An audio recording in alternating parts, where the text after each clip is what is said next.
Good afternoon. Good to see you, man. It's been a while. Good afternoon, ladies and gentlemen. Is this working? I don't hear it. It's a little more intimate, yes. Good afternoon, ladies and gentlemen. Welcome to the 8th meeting of the Task Force on Optimal Public Safety Answering Point Architecture. My name is Tim May. I'm the designated federal officer for the task force. Today, just some housekeeping real quick. Today's presentation will be available on the FCC events page in perpetuity, as I understand it. So keep that in mind. Also, the presentations which we will hear today will also be available through that same page, as well as the task force's main web page. Of course, we have some attendees on the bridge, and we'll go through that shortly. I do want to ask that if you speak, when you speak, you identify who you are, and that you speak not too fast, so that we can give the captioning folks a ability to make sure that we accurately capture the conversation today. With that, I will now turn the microphone over to David Simpson, Chief of the Public Safety Homeland Security Bureau.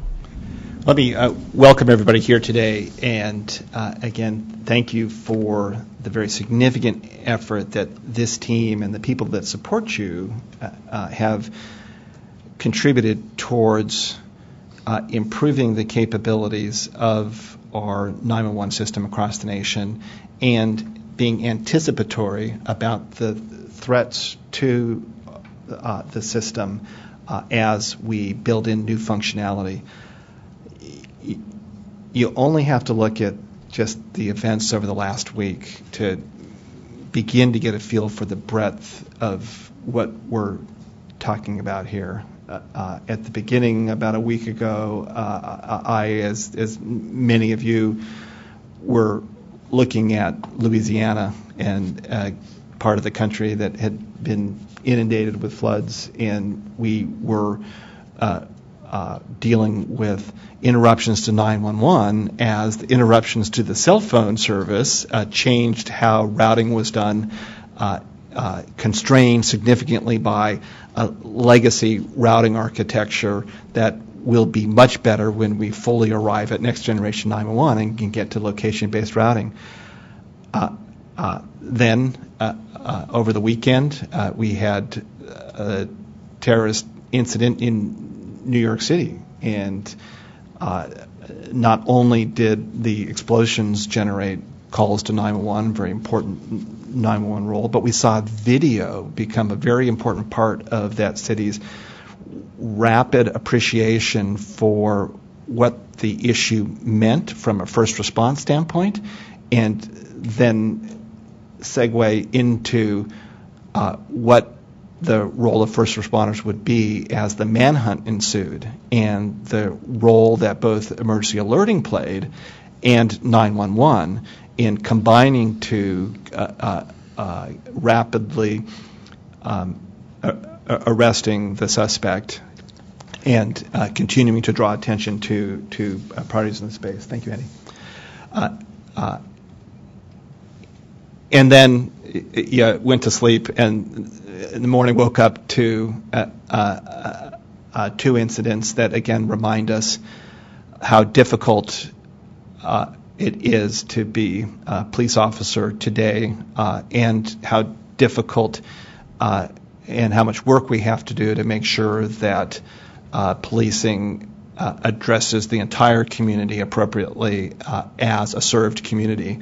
And when we look at the tensions in getting that right across the nation, you really look at next generation 911 and say, boy, there are a lot of things that are enabled by next generation 911 that would contribute to de-escalation tools that would improve the relationship and the options available to law enforcement, to first responders, and a public that in some cases is feeling that there's a gulf between them. And next generation 911 and allowing text and images and videos and sensor-to-sensor information gives jurisdictions a much better appreciation for what's going on, what the real threats are, and what can be done, as well as giving citizens the ability to memorialize more appropriately what's going on through their perspective, as they can contribute through their calls, their streaming, their information provided to a next generation 911 environment, a much better characterization of concerns they have in the actual interaction. So if that wasn't enough, a number of reports now describing the ability to exploit vulnerabilities inherent in the legacy switching environment for telephony, the SS7 environment, reminds us that as we replace the switch systems, whether we go to next generation 911 or not, expose PSAPs and consumers to 911 risk because of cybersecurity threat actors. And jurisdiction by jurisdiction by jurisdiction, we're beginning to wrestle with that. And there's not a jurisdiction I've met with yet that says I'm really comfortable with where I'm at right now with cybersecurity. It's a real challenge for the nation's 911 system, and the work that you're doing to help outline not just an effective architecture to address cybersecurity risk appropriately, but efficient architectures will be critically important as jurisdictions get beyond just appreciating the problem and get to doing something to reduce risk appropriately in this area. So lots of work done, lots of work to do, and I thank you all for really applying your talents and effort to that. And so I think, Steve, over to you. Right? Thank you, Admiral. Appreciate your words always. It's been a while since we were at the table, and a couple things that have happened that I'd like to share with you beginning this morning.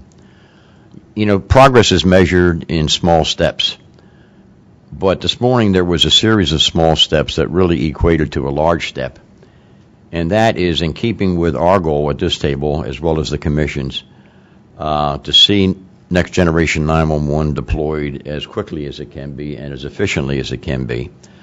There was a meeting held in Baltimore, Maryland, at the Baltimore Council of Governments headquarters. They called it a meeting. I would call it a summit. And they brought together every 911 director from the state of Maryland. And Maryland, as you may remember, was one of the early implementers of Legacy 911. They had the foresight at that point in time to allow for only one PSAP per county in the city of Baltimore, so it has a very limited number of PSAPs that serve the state.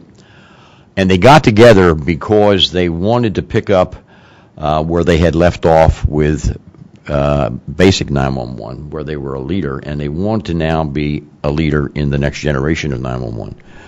So they invited all the directors together, and many that came with them, and there were a number of other folks there. Trey Fogarty from NINA was there, Lori Stone from FirstNet was there, I was invited, and we had a very, very good discussion. It was very, very encouraging to me to see the strong desire on the part of the PSAP directors in Maryland to move forward, and it was equally important to me to see the state, both from the standpoint of the Council of Governments as well as the Emergency Number Systems Board, which represents 911 in Maryland, embrace what we are doing. Of equal importance, in late July, as some of you may recall seeing on TV, on a Saturday evening when the city of Ellicott City, Maryland, which was not too far from where we met this morning, was awash, no pun intended, with visitors, as it always is on any weekend. It's a lovely, very historic downtown area that was hit by a sudden rainstorm and resulting flood. And you might remember seeing it on TV. It was something to behold. The interesting thing about it was that, and building on the Admiral's remarks, was that through the power of social media and the devices that we all carry today, the street is lined with restaurants, some of which are only on the first floor and some of which are on the first and the second floor. Well, if you were on the first floor and you saw this rain and this water coming down the road, the only place to go is to the second floor. So from the second floor, there were just limitless number of videos made by patrons who were showing on their phones what was occurring outside on the street below them.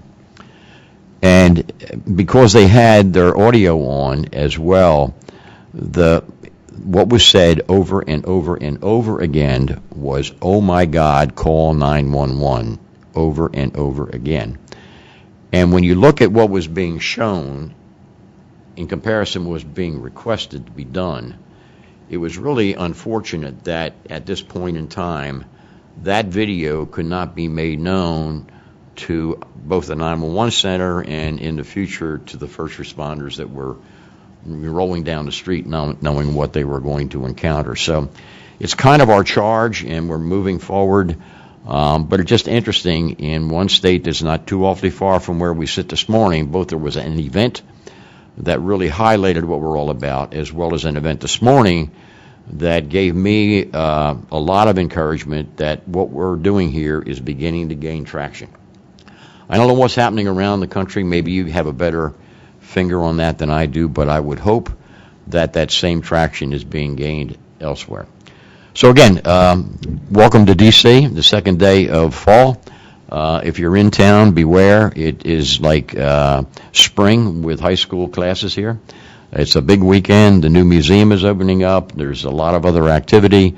And I can attest to that last night as I was attempting to get together with a few of you and just never made it. Okay. But I tried. Okay. Let's do a roll call, and I'll begin with over here on my left, and we'll go around the table that way, and then we'll get to the people on the phone. Good afternoon. My name is Joe Heaps. I'm at the U.S. Department of Justice, the National Institute of Justice, and I'd like to thank you for mentioning my hometown, Ellicott City, Maryland. Didn't know that. Wow. Cool. Go Terps. Good afternoon, everyone. Mark Fletcher with Avaya. Good to be here. Dan Sawicki, Motorola Solutions. Don Brittingham, Verizon. Good afternoon, Lori Flaherty, the National 911 Program at the Department of Transportation. Good afternoon, Brian Fonts, National Emergency Number Association. Dave Hall, and Chair of Work Group 2, and with the Department of Public Safety for Lower Allen. Good afternoon, everyone. Jim Gerke, representing the Texas 911 Alliance. Good afternoon, Mary Boyd, West Safety Services. April Hainsey in Digital. Lisa Hall, representing the Michigan Communications Directors Association. Roger Hickson, Technical Director at NENA. Good afternoon, Jeff Whittick, Airbus DS Communications. Jay English with APCO. Hello, Dusty Rhodes, Department of Homeland Security, Office of Emergency Communications. Alicia Burns with the Digital Decision. Christy Williams, North Central Texas Council of Governments. Good afternoon, Ron Bloom, Frontier Communications. Tim May, Federal Communications Commission Designated Federal Officer. David Firth, Deputy Chief of the Public Safety Bureau. And again, those on the line, one at a time, please. This is Mike Kennedy with the Program Manager of Information Sharing Environment. Thank you, sir. Joe Branson, Vice President, National Association of State 911 Administrators. And thank you. Gina Green with Sprint. Hello. We're Dead Negabon with BeamSmart. Would you say that one more time, please? Yeah, Mirror Dead Negabon with BeamSmart. Okay, thank you. Gina Green with Sprint. Thank you, Gina. Next. We're good to go. The table's organized a little bit differently today. You walk in and it's like going into church and finding that your pew's been missing or moved. So we'll have to kind of orient ourselves to that a little bit. And also the agenda is slightly different than it has been in the past. You remember in the past that oftentimes we would defer to work group number 3 first for a whole bunch of reasons. We're now back to a more logical sequential presentation, so we'll lead off with work group number 1.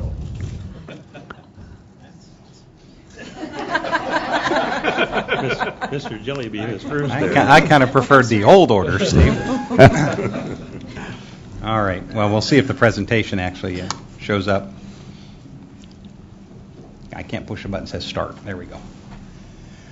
So Working Group 1 has not changed a whole lot in 18 months, but the mission has become a little more defined. And as we discussed last time, our goal right now is to hone in on the EC3 or the EC cubed concept and flesh out some realistic ways to operationalize the concept. In doing that, it's a very technical group, so I have technical difficulties here, obviously. I want to be able to see my presentation, and I can't see it on the board there, so give me 1 second. I'm sorry. In doing that, really what we did is we took the last portion of our report, which was on the EC cubed, and we created an extract, and we came up with a list of potential vendors who already operate in this space. And we sent the extract to them and said, would you be interested in giving a presentation to the working group and discussing your capabilities? To date, we've had an excellent presentation, courtesy of Dusty and the folks at OEC on the NIST update. We've had a presentation from the Center for Internet Security folks who provide the MS ISAC services previously, and we will have a formal presentation from them on the 28th. We have had a presentation from the vendors behind the ECAT system, which was deployed in California. And we are also trying to tee up a couple of other vendors who play in this space, who already have operationalized much of what we see in the EC cubed. Specifically, we have deployed sensors in the field from the folks at the Center for Internet Security. We have the ECATS product, which are deployed sensors in the state of California. They're operational. They have costs associated with them. We know what they do. We know how they do it. And we know that they can be integrated into the EC3 concept. The idea being that once we get the presentations, the groups had time to digest them, we'll take the information in those presentations and put together what we were tasked with doing, which is an operational model of how the EC cubed could be implemented in the real world.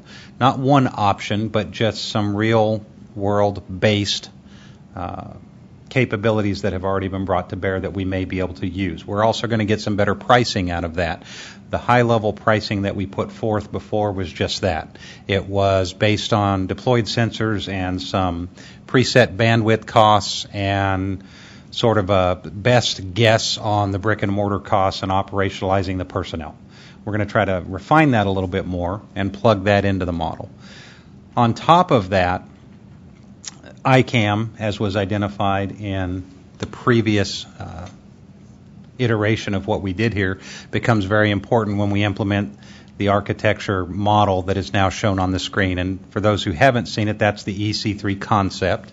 It is not an engineering diagram. It's not meant to be definitive. It's just a concept. The idea here is that there are certain functions that have to be met by this Communications Cybersecurity Center. Those functions include detecting bad actors' attempts to infiltrate our networks or to inject information into them or to extract information from them. How do we not only firewall those, but how do we exfiltrate the bad stuff? How do we, if we can't do that, quarantine the traffic, and if all else fails and the traffic gets through and it infects our systems, which of course we know it will. And to the Admiral's point, cybersecurity is here today and it's here to stay, and we've got to find a way to fix things after they get into our system. It's not a matter of if. It's a matter of when. So when it happens and they get past our best efforts to stop them, how do we then retain the information for forensic examination at a later date so that we can find the bad guys and hopefully put them in jail and get them to stop doing this to our 911 systems. So the EC3 concept does all of that, and there are multiple actors involved. So we've asked multiple vendors to the table to give us their version of how they do this today. We'll then pull all that together in a second report that basically says, here's what we found from the folks doing this, here are where some of the gaps still exist, and then we will make recommendations to the Bureau and the Commission as to what the next version of TFOPA, if it's rechartered, might want to consider doing for some follow-on work. So we'll do some follow-on work, we'll provide some additional data, and then hopefully we'll provide some recommendations, one of which we've had some interesting discussions on within the group, is how do we, in the environment that we're in today, where we have federal agencies who are very good at gathering intelligence and getting information, how do we find a way to share that information with the operations folks on the street in your local city or county? Because heaven forbid there is an incident where someone gets hurt or killed, and it could have been prevented, and they find out that, a federal agency with 3 letters not to be named, because there's a bunch of them, had data, and they didn't share it, and it might have stopped this from happening. And nobody wants that to happen, and we understand that. So in the cyber world, it's all about the information sharing model. And the Bureau and the Commission have been good enough to give us the opportunity to talk about information sharing. So we're going to suggest as follow-on work some ideas around how, and Mike Kennedy over at ODNI has been very helpful in providing us some possible mechanisms to get information out to the public safety community more quickly and more efficiently, and how do we incorporate that into the whole cyber defense concept and architecture, that information sharing model. And part of that, as was discussed in the previous iteration of our previous report, is the whole ICAM concept. How do we incorporate ICAM and the FICAM model into what we're doing in cybersecurity? So we will make some recommendations on where that fits within this model, how that has been operationalized in some of these implementations, and what some future work or some future research might entail to find out where we can actually incorporate the strengths that the FICAM model brings at a local level, still allowing for that local control that is so important to a local PSAP, whether it's a next-gen or a legacy PSAP, and we know they'll both exist for a while. How do we help them defend the enterprise now and in the future, and how do we incorporate ICAM into that? So those will be other recommendations that we make based on some of the real-world operational models that we've got out there. In addition to that, we've worked with, and I missed a meeting, so Dave can hit me over the head later, but Dave Hull has asked to get some input for the workforce training piece. And we did quite a bit of work in the first report on the NICE framework and how we could incorporate that workforce training into the next-gen environment, and what some additional position descriptions might be, or what training might need to be assigned to existing positions. We're going to incorporate that into the checklist work and the workforce training portion of that checklist work, so that you have a cyber element. Because if you don't train your people, then you can't expect them to defend your enterprise. And in fact, you'll make your enterprise more vulnerable simply by not educating. And they don't have to do anything proactive to cause an issue. All they have to do is show up and do something very passive, like plug in a thumb drive. And if they haven't been trained not to do that, or where not to do that, they could make your entire enterprise vulnerable to attack.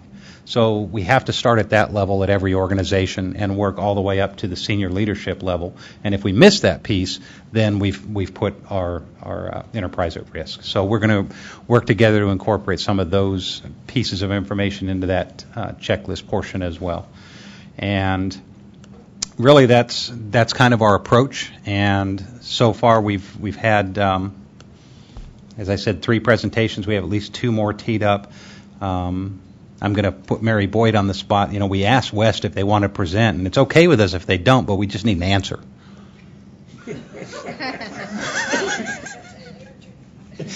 I'll pay for that later. That's why I did it. So we've invited folks. We've invited, including some folks who sit on TFOPA because they have capabilities, folks like West, to also present, and we got that vetted to make sure we could do that, because there are very smart folks involved with TFOPA who actually do a lot of this already too.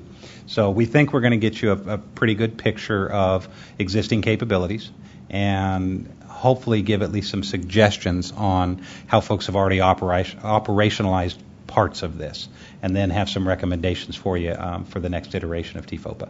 That's kind of where we're at.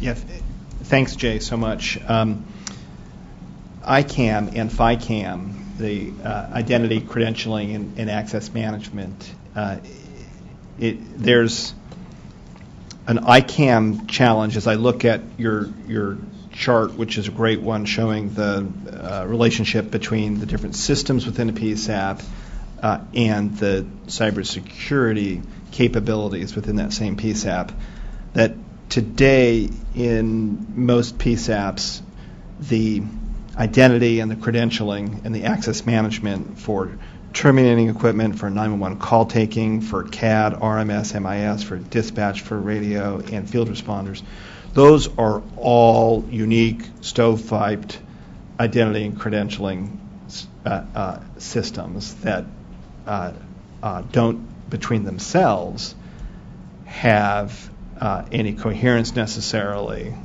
yet at some point are all interconnected. So we've got an inside the PSAP challenge to bring together an objective, secure, more secure approach to ICAM that doesn't leave PSAPs at a posture which is only as good as the weakest ICAM for the weakest stovepipe.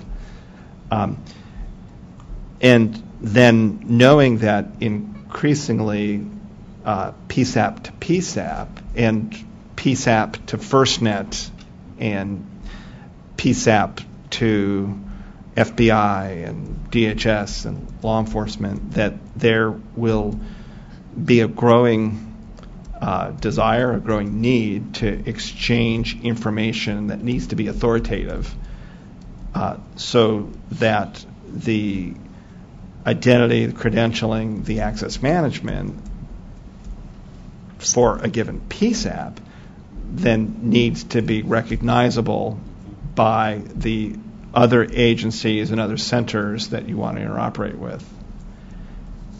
Okay, so I'm on track. I'm getting a head nod. Yeah, north and south, so I think I'm on track so far. And then it sounds like you're building in the recommendation that rather than create a new federated model for that ICAM sharing between agencies, that at this stage the best approach would be to adopt the federal identity credentialing and access management standards that were designed for a federation of separate ICAM systems to all be interchangeable and understandable with each other. Is that a correct characterization of the inside challenge and the outside challenge? I think you're absolutely correct on the inside challenge. Although we can solve that problem, we just share passwords. That fixes it, right? And then put them on stickies so you remember them all. And put them on stickies on the monitor. And then take the PR picture of the employee of the month with the stickies in the background of the picture. So you've got ICAM covered inside the PSAP. We're good. That's right. And don't forget, post them on Facebook. That's right. Thank you, Roger. Yes, we have a tremendous challenge there, and typically what will happen, and there are some folks in here who have been closer to operations than I have recently, but it's nothing for one telecommunicator to have 4 different logons for 4 different systems that they have to go through every day, except sometimes they don't because the guy or gal before them just doesn't log out because it's too much of a pain in the neck. So yes, there are certainly challenges between all of the different systems within the PSAP and bringing those together. And then I think you hit a very important part when you said FirstNet. Because FirstNet, I know when we were part of that broadband working group that was kind of trying to help them define some of the issues they were going to face, ICAM was a big one, because you can't expect to roll troops or cops or firefighters from New York to L.A. and have them just hop onto a system as an unknown entity without some kind of trusted mechanism. And in the police world, we don't do that. If I'm a detective in Memphis and I want to go talk to the guys in Millington, that's great. I can talk to them, but I'm not going to get their intel database unless I've been through the same vetting process and I get permission from their chief. So we have those issues to deal with at all PSAPs across the country, and I think that's a fair statement. On the model, I think that conceptually it is correct when you talk about the FICAM model, that we have to find a way to do the same thing that FICAM does, take multiple entities out there and find a way to bring them together in a way that does not, and to be frank, I think what local public safety is probably most concerned about is they do need to have the ability to do their own local vetting and the local processes as they already go through, and then find a way to plug them into the larger picture so that you do have that trust mechanism between agencies. And as PSAP start to share data PSAP to PSAP, that's going to become absolutely essential. One of the things that the EC3 or EC cubed concept does is it provides a mechanism for information sharing, but it doesn't natively handle the ICAM problem because it doesn't push anything out to the agency that says you have to do it this way. However, conversely, what it does do is it does give us the opportunity to say, however, if you want to plug into this architecture and take advantage of the economies of scale and the capabilities here, you do have to follow some rules. And those rules have to be, this is how you go through the ICAM process. And Dusty's given me a note here, and I'm actually going to give him the floor for a second to talk about this because this is something we have talked about on our calls that is more in his purview than mine on global federated identity stuff. So we have talked about incorporating this into the report. I'm going to turn the floor over to Dusty and let him explain the conversations we've had on that. You mentioned a federal model, and the federated model is where we've looked, the global federated identity and privilege management concept. And with that, and it certainly is very popular across government, across a lot of industry. But the general concept is that I don't have to know everybody. I just have to know who they are vetted by and how to access that vetting. Once we develop that process, then the opportunity to exchange information with people who can be trusted opens up. But until you can develop that across the industry, across the 911 public safety industry, it's a challenge. Great. So there's no need for everybody to buy the same thing. Correct. Right.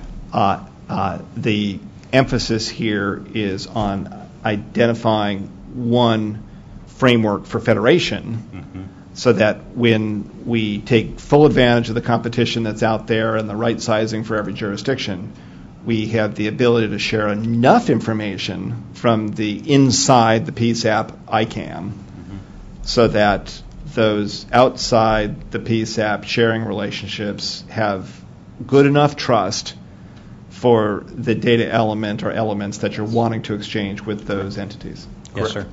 Okay. And the other thing that brings us again back to the FirstNet note is if we can do it on one half of the equation from the next-gen 911 side inbound to the PSAP, we should be able to follow the same model and use that when we're sharing information out via the FirstNet mechanism to the responders, and perhaps it's an opportunity to work hand in hand with what FirstNet's doing to incorporate this kind of cyber defense into an enterprise approach. And that was kind of the idea behind the EC Cube too, was to put the opportunity out there to say it's a sharing model. So to your point, sir, we would have to have trust mechanisms in place before we could do any of that. It's absolutely critical. So I think it'd be good to have an inside part of your report and then an outside part. Yeah. And after they're done, I have one other. Oh, wow. Okay. Go ahead, Brian. Thank you, and thanks so much, Jay, for the presentation. Nina's been involved in the whole efforts in cybersecurity now for a little while, and we've been invited to and did, in fact, participate in DEF CON in a session dealing with 911. There were over 1,000 attendees at that session, which should raise some flags. We've also been invited by a 911 center that felt fairly secure to work with a hacking organization to determine how secure that center is. We'll be going over some of that at our Cybersecurity Critical Issues Forum coming up. But after that, I think it would be worthwhile if there were a briefing to your group on some of the key findings, just so that in the process of ensuring that we are providing information to the 911 community to protect as best they can in the current environment, also looking forward to next generation 911, that there are certain lessons to be learned. Jim, did I see you over the tent? David? Yep. Go. David. I just want to comment on, and Jay alluded to this, that I think there's two pieces to that sharing problem. The one is the technical piece, and we know we can solve the technical piece. But I think the other piece to it, which is sometimes more problematic, is that there are state laws and or local jurisdictional rules that prohibit and or restrict sharing of certain types of information, especially criminal history information. So I think it's a great conceptual thing to say we want to share using a system we develop, but I think there's some pieces beyond that, and once we identify that, there should almost be standards that are put out across the country and all of the states that basically define some of that, because Jay and I have both dealt with that where, sometimes, you have something going on in your jurisdiction, and there's a jurisdiction right next to you that something else happened, but you have to, the sharing is painful in how that all happens, unfortunately. Yeah, Dave, it's a great point, and Congress took steps to address sharing and liability for information that might be exposed pursuant to useful cybersecurity information sharing. It would be very helpful to get from the group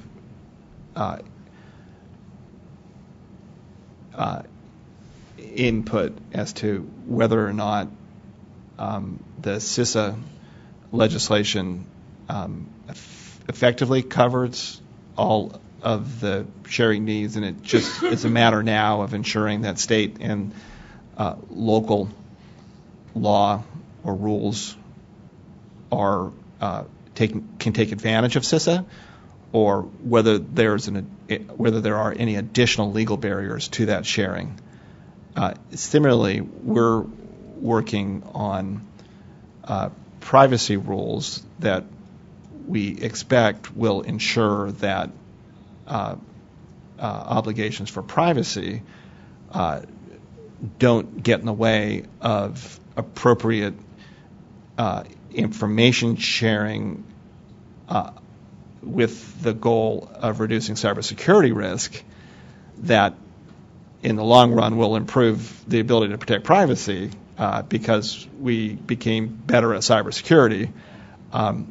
So I don't know that before the TFOPA group has looked at this from a legal authority standpoint, and at the risk of suggesting a whole new work stream late in this committee's charter, it would be very useful if there was just even a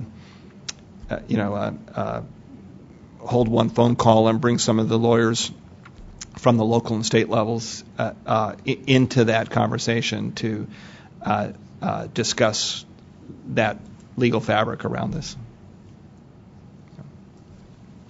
Jim? Jim Gerke, for the record.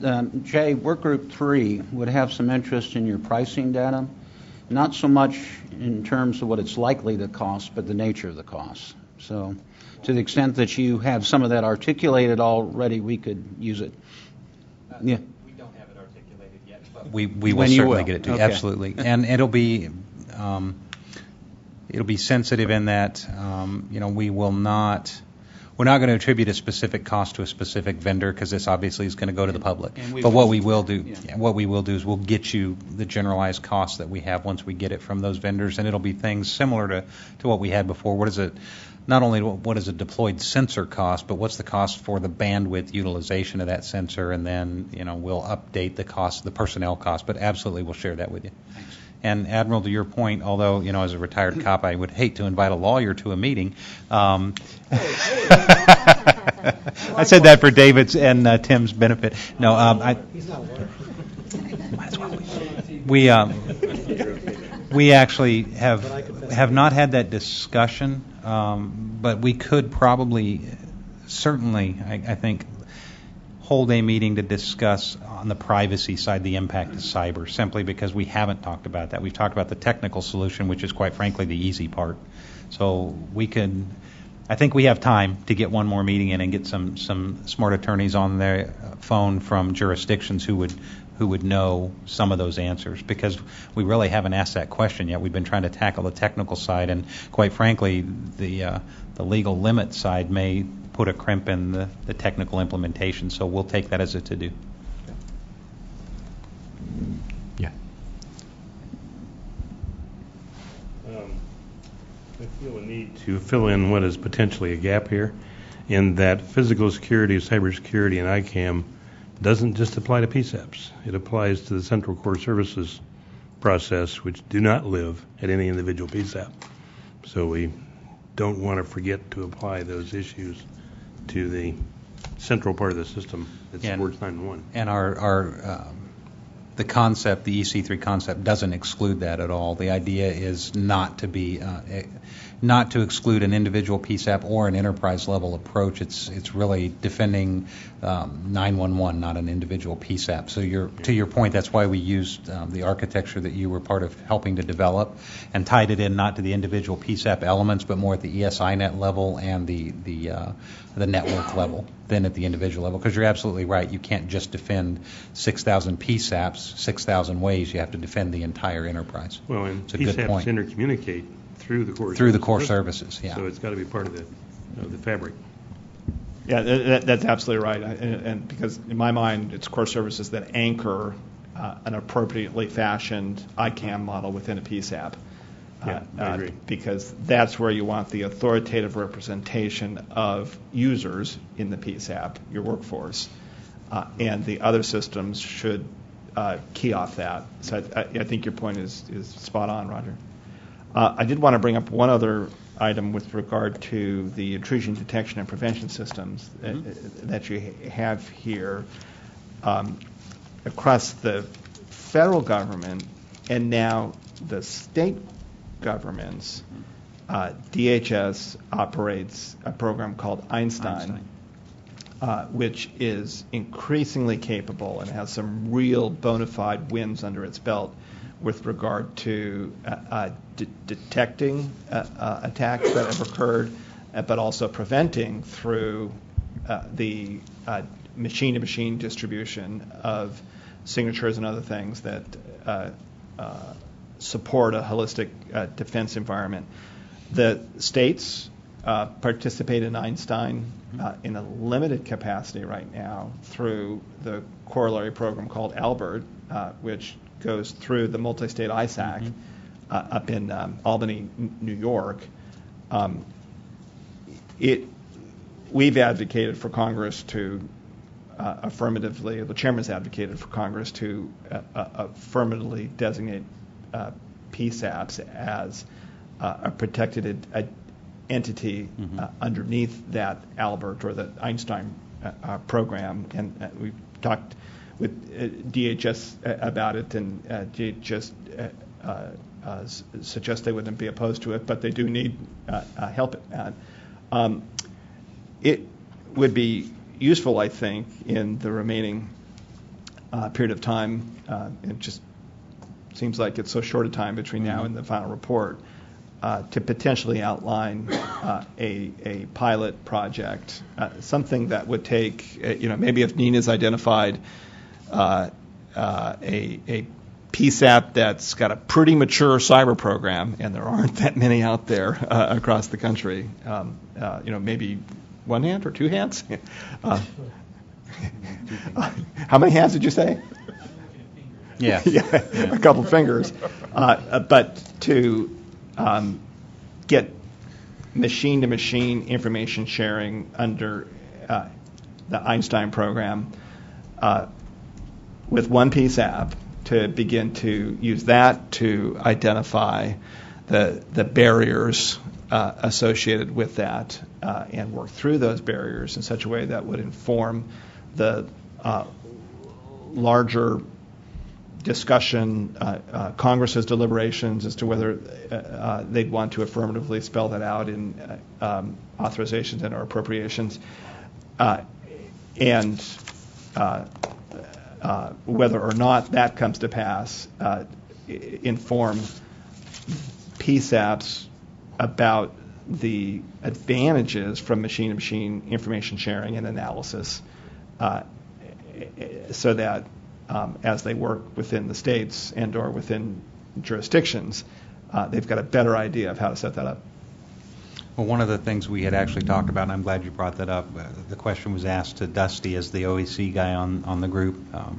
Could we get a better definition of how Einstein operates because of Chairman Wheeler's comments, and figure out how we could, at least if nothing else, reference that. And we already actually referenced the Albert sensors and the Albert model in the first report, specifically since they're deployed. And we know that the MSISAC is utilizing that data. So between what the MSISAC is already doing and what ECATS has done out in California, it may be possible to find a PSAP or two, but I'm with Brian, I'm thinking fingers, not hands, that would be capable of looking at utilizing those sensors and pulling that data into that environment and seeing if the pilot actually bears any fruit. So I certainly think it's an opportunity. But there are, and we're finding this increasingly around the country, there are a lot of PSAPs who are very good at their job, who, when you explain to them just the basic level of threat at a high level that cybersecurity poses in a legacy environment, are shocked because it's just not something we've had to deal with.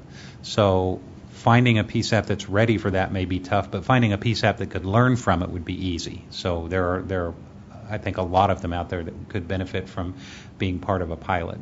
But we do have a battle ahead in education because a lot of folks don't realize their legacy systems are already vulnerable, and many have already been attacked and don't even know it.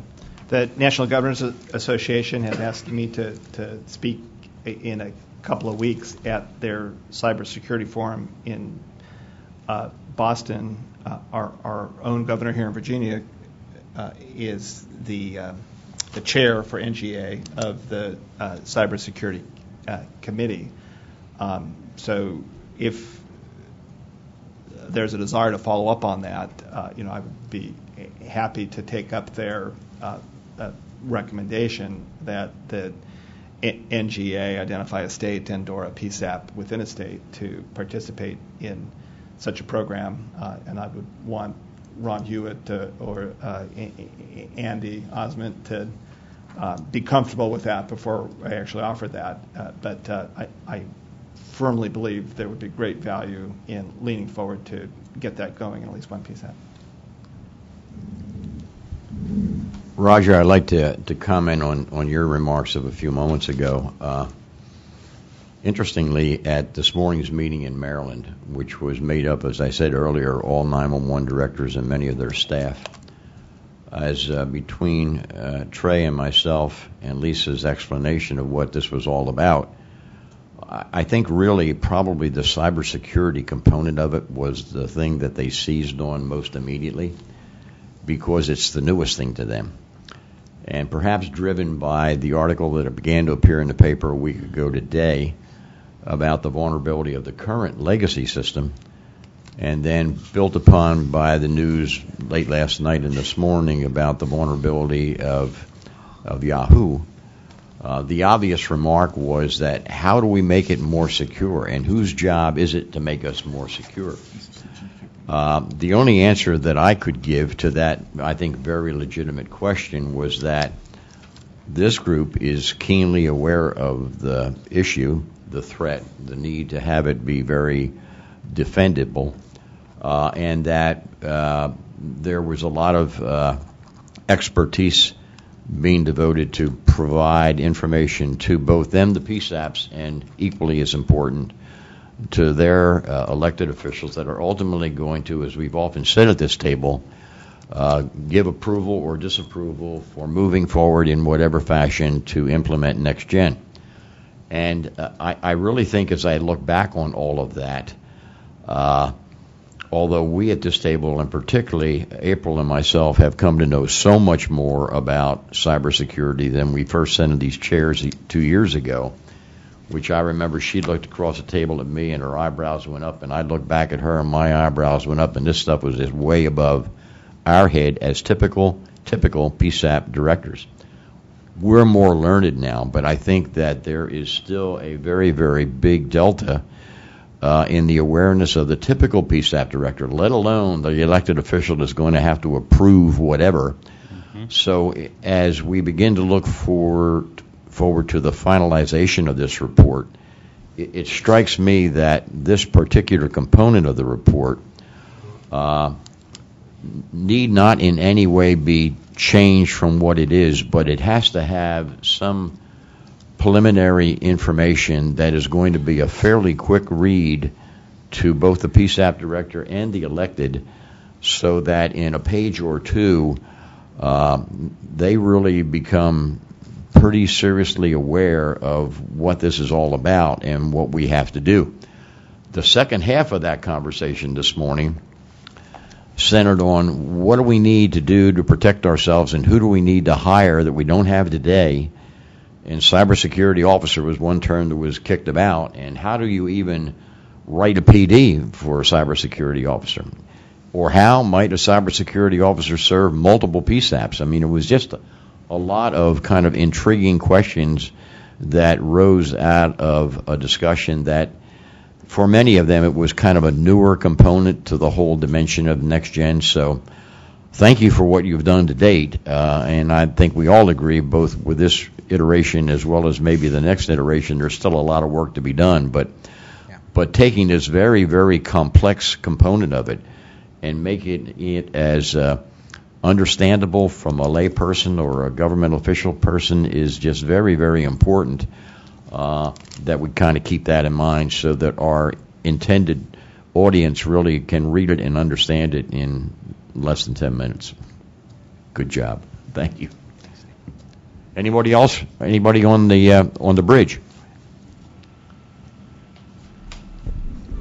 Mr. Sauter, one of the things that Jay and I were talking about at lunch, I think about this, and Jay, back me up or choose not to.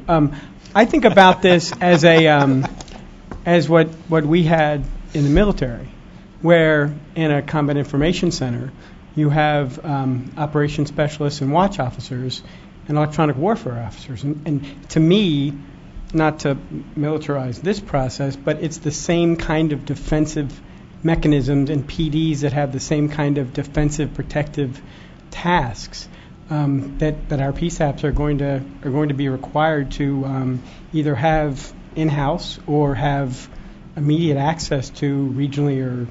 So you have to talk now. Yeah. Thanks, Joe.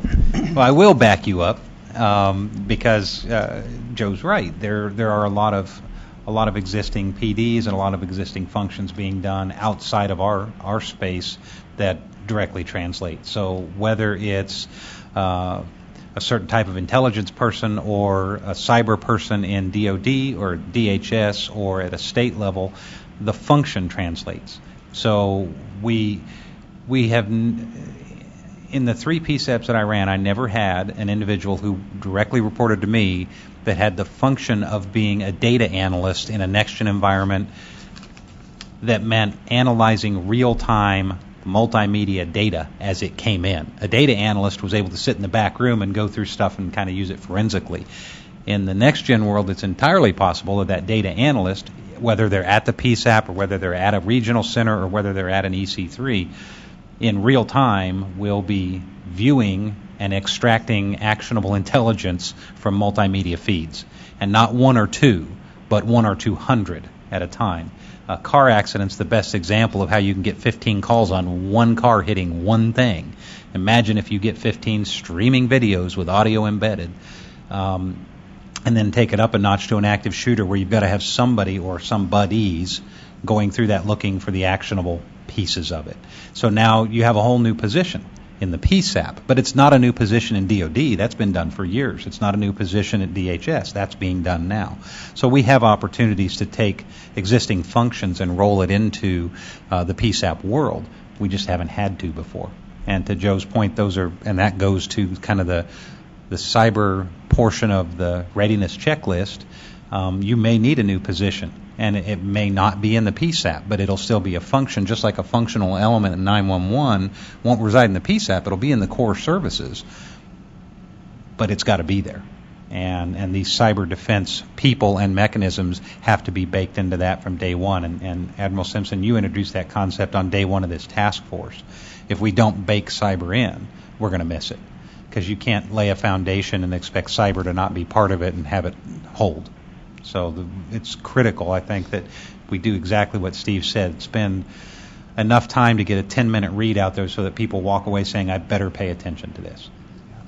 Yeah, Jay, I couldn't agree more, and Joe, I'd associate with that comment as well, that we are headed towards a reality as we're bringing systems of systems and increased functionality into the PSAPs, where before you'd look at PSAP workforce and you'd say, I need to be able to train call takers. It's really not call takers anymore. They're emergency response operators in an emergency response operations center, which is managing and coordinating layered response at any given time, and layered response on multiple events simultaneously happening. And within that, an optimal organization of workforce would suggest there are perhaps specialty roles within the PSAP to ensure that if data analysis is a key thing that is supportive of many emergencies that are ongoing simultaneously, that you've got a position that is a data analyst. If preservation of records is a key role now that is greatly complicated by multimedia records, that you have a specialty position potentially for that. And certainly cybersecurity and the monitoring of who's trying to access my network is such a specialty position. But while we work on the definition of the specialty positions, we need to also pay attention to the general military training that you alluded to, right? There's a little bit of cyber that every position needs to understand, because there are hygiene things that everyone needs to be good at addressing. I would also encourage the group not just to think about those specialty positions within a single PSAP. And I know that APCO is working on Project 43, which I think is a great initiative to begin to well beyond cyber, identify the role of future positions in PSAPs. But also I'm going to call on Dave Hall for a bit. How many people in the West Ham ESINet network now? How many jurisdictions? The West Core. West Core, I'm yeah, sorry. West Core. There was 13 originally, and I don't know what it is finally. They were working on the 14th. And then the Northern Tier was potentially going to come in. The Northern Tier was 10. But more than 10. Northern Tier and West Core were actually looking at connecting as well. So the whole concept was system of systems. So my visit to West Core in Allegheny County and Pittsburgh, which supports most of western Pennsylvania, they have divided up some of those subject matter expertise responsibilities so that while every PSAP needs to have GIS understanding, they have one of the PSAPs that's on the hook to have a PD which has a PhD, and not really a PhD, but an advanced education and training that they will cultivate and sustain around GIS technologies to ensure that that larger cooperative, which is PSAPs in western Pennsylvania, has a professional whose everyday job it is at ensuring that they've got the right GIS support planned for the entire ESINet. So some of these specialty positions don't necessarily need to be every single PSAP. They can be around the collective of PSAPs that have agreed to organize around an ESINet. Any more from or to work group number one? Yes, please. Mark? I just wanted to make a comment, and I agree a lot with what the Admiral has said. Because we're built our existing legacy 911 network in the architecture that it's built today, it's very localized islands of isolation. And as it's been said, an EZNet, NextGen 911, is a network of networks. And we need to start changing our thinking. So when you take something that is highly specialized, such as data analysis, not only could you have a PSAP that's responsible regionally, but that job function could be moved up to a higher level in the architecture. So you may have, build this level, this tiered level, where you're going to deal with the specialty items at a much larger level, because the people are not going to see that functionality on a day-to-day basis. Call taker is going to answer calls every single day. Supervisory decisions are made at the next level up. There are certain levels that are going to be made decisions at a regional level. There are going to be some things that happen. I need a national resource or a group of national resources because I'm going to run into this 3 times a year. But I need to maintain that skill set. So if we disperse it too much, right, they're not going to be used enough to maintain that proficiency. Let me add something to that. I think specialist functions are inherently regular. And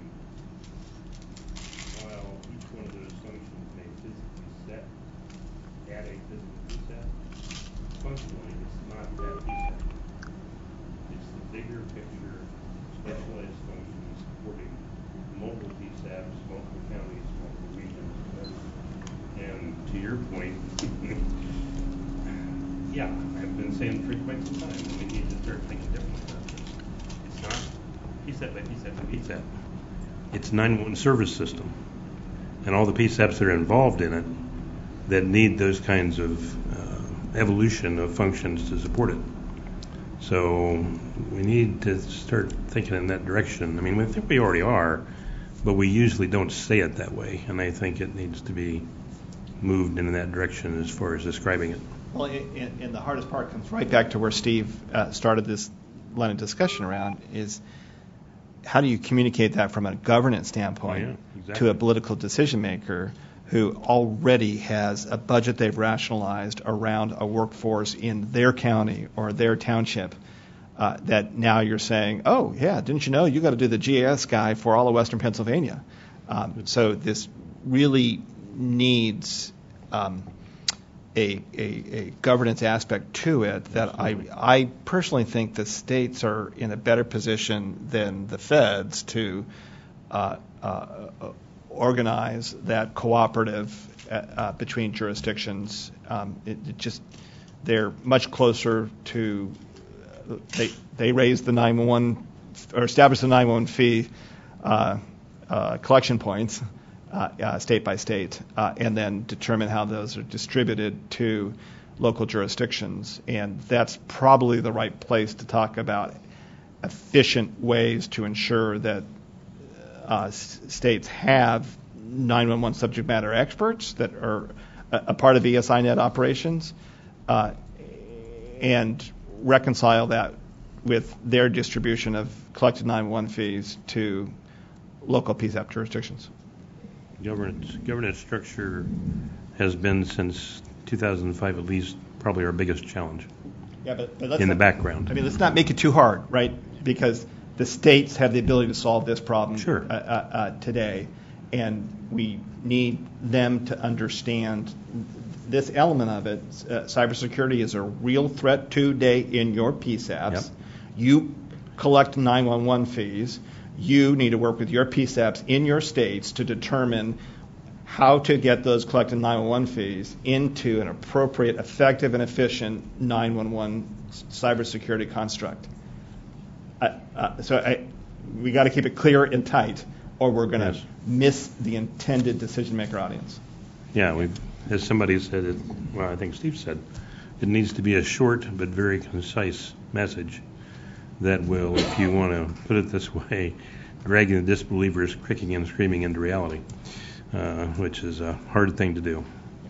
And to circle back to the EC3 and our tasking for this version of the report, that's exactly what it's intended to do. The EC3 was never intended to be PSAP by PSAP. The whole concept was to allow for a systems approach, and specifically, Admiral, to your point, to allow the states to have that authority and decision making, but also responsibility to say we need to defend our state and our network of networks within our state or our region or whatever they decide it is the same way. Because you cannot, and we've said this since day one, you cannot defend 6,000 plus PSAPs 6,000 ways. You can't do it. You will miss something, and then your whole system's vulnerable. So we have to approach this as a systems approach, and that's the concept is designed to do just that. So we'll make sure it's very clear in the report right out of the gate that that's how we're addressing it. Thanks, Jay. Yes, sir. Jay, thank you again on our collective behalf for your leadership on this work group and all of the people that are on the work group. You've had the mic for roughly 45 minutes. But don't, and I don't have to tell you, but I will for the record, don't think for 1 second that what Jay was reporting on was created on the fly. This has been an extraordinarily in-depth, many houred effort by many knowledgeable people, both on teleconferences, which are the formal part of it, and just individuals rolling up their sleeves and undertaking the task. And I don't think it's isolated. I know it's not isolated to your work group, but I just wanted to draw attention to that. And also, I would be remiss if I didn't say, personally and on behalf of everybody at this table, we all know you are moving to another position in 1 week from today. I don't know what that will mean insofar as your attendance and participation in the task force. That's kind of a little beyond me, but I want to personally thank you and APCO and Derek Porch for making you available to all of us and for the tremendous wealth of information you brought to the table, the articulation by which you explained these very in-depth, technically challenging issues. We don't think we're going to lose you in this environment. We hope we're not going to lose you. But APCO will lose you as an employee. DHS will gain you as an employee. But beyond who pays the check, there's the person. And we're just very grateful to you and who sponsored you originally and who will continue to sponsor you for what you have brought to this entire effort. So thank you, my friend. Thank you, Steve. Very kind. Okay. Work group number 2, Dave Hall. Thanks, Steve. Wait till I have it, but there we go. Okay. This is the Work Group 2 status report, and I think that the conversations have been outstanding for this first, hour plus, and I think that a lot of what you have already heard, you will see many of those threads woven into the fabric of what Work Group 2 is also working on as we go forward. So we're going to do this pretty much like we have done it in the past, and that is I'm going to do a brief introduction, and then we have, as you see, divided a lot of the work up among subgroups within the work group, and the subgroup leaders will basically do presentations on where they are at this point. So I think this is a kind of initially a trip back memory lane for anybody that's viewing this who was not aware. There was a first evolution report done, a joint of all of the work groups, which was published by the FCC and adopted by this group back in January 29th of this year. And in Section 5 of that report, Work Group 2 had the bulk of that. And it was entitled The Optimal Approach to NG 911 Architecture Implementation by the PSAPs. And I think that speaks to what has been a lot of the commentary this morning in terms of we are moving from a legacy stovepiped world to a new world order, so to speak, where it is now a system of systems and a system-wide approach. So what our charge was is to lay a foundational understanding of all of those various components and the next generation of the 911 environment. Remember, back when we started this project, we talked about what was called the NG911 ecosystem. We kind of tried to coin that term so everybody kind of understood that it was much bigger than just any component part. It was all the interrelationship of all of those component parts. And I think that's a critical piece to it. And through a lot of talented people in the working group, we kind of devised and designed this NG911 ecosystem conceptual. And again, this goes back to what Jay had said when these are not engineering diagrams, but largely what all is contained within a next generation 911 system. It is the PSAP, yes, but it's much larger. It has core services that probably will not reside within the PSAP as we know it today. And it has the ESI net, which we will talk about later with Alicia will talk about. That is the transport medium, largely, of how all of this data gets to all of these different places. And then all of the interconnect with radio networks and extended emergency networks and all of those things that the ICAM will essentially tie together at some point. So just as a recollection of what we talked about, that chart is present. And then we also talked about in that first report this whole evolutionary process that's taking place, where you have legacy, which is where predominant number of PSAPs are currently, but they will ultimately move into this whole transitional stage. And this was the original diagram that we presented, but as you will see in Jeff's presentation here shortly, we've kind of taken transitional next gen and we've divided that even further into a variety of different stages. And then we had put forth, again, this chart for the public safety migration steps to 911. And that is what our charge has been in this second piece to our work group. And that is further defining this into a framework for planning, which has been Roger and his group's charge, and then the scorecard piece for how do I know? Because we have a number of PSAPs and or systems around the country saying we are next generation 911. And as you will see, that really is, they are not a fully deployed system because some of the primary essential component parts are not yet there.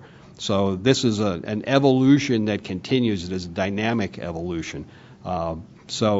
Again, the component parts here that will be further defined by the scorecard. So the big understanding is that the 911 authorities, whoever they are, whether they be local jurisdictions or larger systems that have joined together, have to develop ultimately an understanding of the steps that are appropriate for them. And that, hopefully we'll start defining in the scorecard. But it starts with the initial planning. And that's who we're going to cooperate with. How are we going to do that? The foundational elements that we indicated early on in our first evolution report was the SINet, which was the transport network, the IP PSAP, which is I3 under the NENA I3 standard capable, and then the GIS data preparation, which you heard discussed earlier. And that is the spatial routing, the location routing of contacts. And I know I go back to legacy to want to say calls to the PSAP, but we know in this new environment, it is not just going to be calls. It's going to be sessions that are initiated through a variety of different methodologies from different devices and or systems that are going to put requests for service responses into that system. So it's Internet protocol sessions. Correct. Right? So exactly, IP sessions. So that will be very different than what we're looking at when we have the common term call taker. It'll be whatever the term ends up being developed, whether it's session receiver or whatever. It'll be something different than call taker. Just don't use session controller because that one's taken. That nomenclature. All the engineers just laughed. Okay. There you go. That nomenclature will go away. So. These elements don't necessarily need to be accomplished simultaneously, as we've said. All of the various evolution to this system can be done with looking at the component parts and developing each of those component parts as we move forward. And this was, from our first report, the discussion of that. where we said the ESINet deployment is an essential piece because you need to transport all those data around. You'll have the GIS data component piece and the forest guides that we talked about earlier, the cybersecurity piece that Jay spoke to eloquently earlier, and then the next-gen core services piece, which you saw in the diagram, is also going to be essential. And then you'll have all the applications layered onto that whole process as we're moving forward. So 911 authorities need to understand that next-generation 911 is a new paradigm. It is not today. And many of them have already started transitioning towards that new paradigm. But to think that I and my PSAP am going to sit here, essentially, and I will have the same back room that I had today, tomorrow, is not the case. And I think that's the hardest rude awakening for some folks to really come to appreciate. It's new technology. It's new processes. It's a new paradigm. That's the only way to look at it. And those 911 authorities need to develop a whole in-depth transition plan, which Roger will speak to in terms of the framework planning piece. But with proper planning, next generation 911 core services, it can develop in a reasonable time frame. And through economies of scale, those NG 911 authorities can also minimize the transitional costs, because there's been a lot of fear of cost with holding a traditional system and then moving in a legacy system, then moving into having two systems running at the same time. And I know Workgroup 3 also is, I'm sure, considering a lot of those discussion pieces too. But it's all about maximum efficiency. At the same time, we have maximum fiduciary responsibility in this transition process. I think those two things are critical. So to get at that, what we did was we developed essentially 4 different subgroups. The first is the framework piece, which again Roger will speak to. The next generation scorecard piece, which Jeff Whittick will speak to. The next generation 911 training and education piece, which April will speak to. And then the next generation 911 transport piece, the ESINet implementation case studies that Alicia and her folks are working on, and the lessons learned from those who have gone there, or either gone there or are working on going there.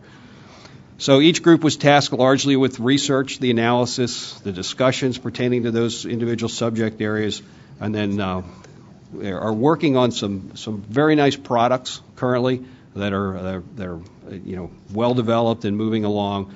And what we hope to do is put that into a document with some attachments and things that we'll be able to put out in the final evolution of the Workgroup 2 report at the November session leading up to that. So that's where we are. The individual work groups have been holding weekly calls, conference calls, at least one, sometimes maybe more, plus individual phone calls to each other. We have, for this session time period, been conducting Thursday afternoon calls as well as a working group, so all of the working groups can speak together, because what we're working on diligently is not creating stovepipes within our discussion, but within our own work groups, sharing information so we have one voice that's coming out in our next report. And then also with Jay and his group, and we've been working on developing the dovetailing piece between all of our works, and same thing with Jim and his group. Those calls also continue as additional. So there's been a tremendous amount of effort. There's a tremendous amount of expertise. It's been great working with everybody here, and will be great continuing on that process. So with that, and without further ado, I think we'll move on to Roger first, talking about the framework evolution. And I'll pass this down to Roger. Thanks, Dave. The first slide that's up there, besides the title slide, of course, is a list of the workgroup members for everybody's knowledge and understanding. Go back one. There. Myself and Bill Merka from Motorola are co-leading this group.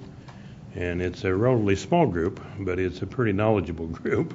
So we're building off the work that was done last year, where we described in the report what the piece parts are, how they relate to each other, what the options are on implementing the same, both geographically, governance-wise, and in terms of how they relate to each other, depending upon who's responsible for what, which is not exactly a simple thing to describe, but we did last year, I think, do a pretty good job of defining those pieces.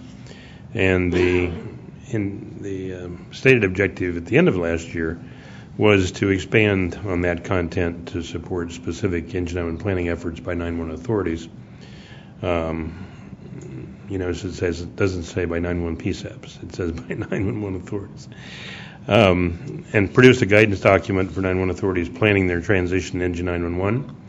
Do it in a way that overviews in a fairly readable and simple way what's involved, but then add to that specifics that expand on last year's options and optimization choices and recommendations, so that implementations can be planned given state and local considerations, using that report content from last year and providing a framework for planning for an optimal configuration of the necessary components, whether it's countywide, regional, or statewide.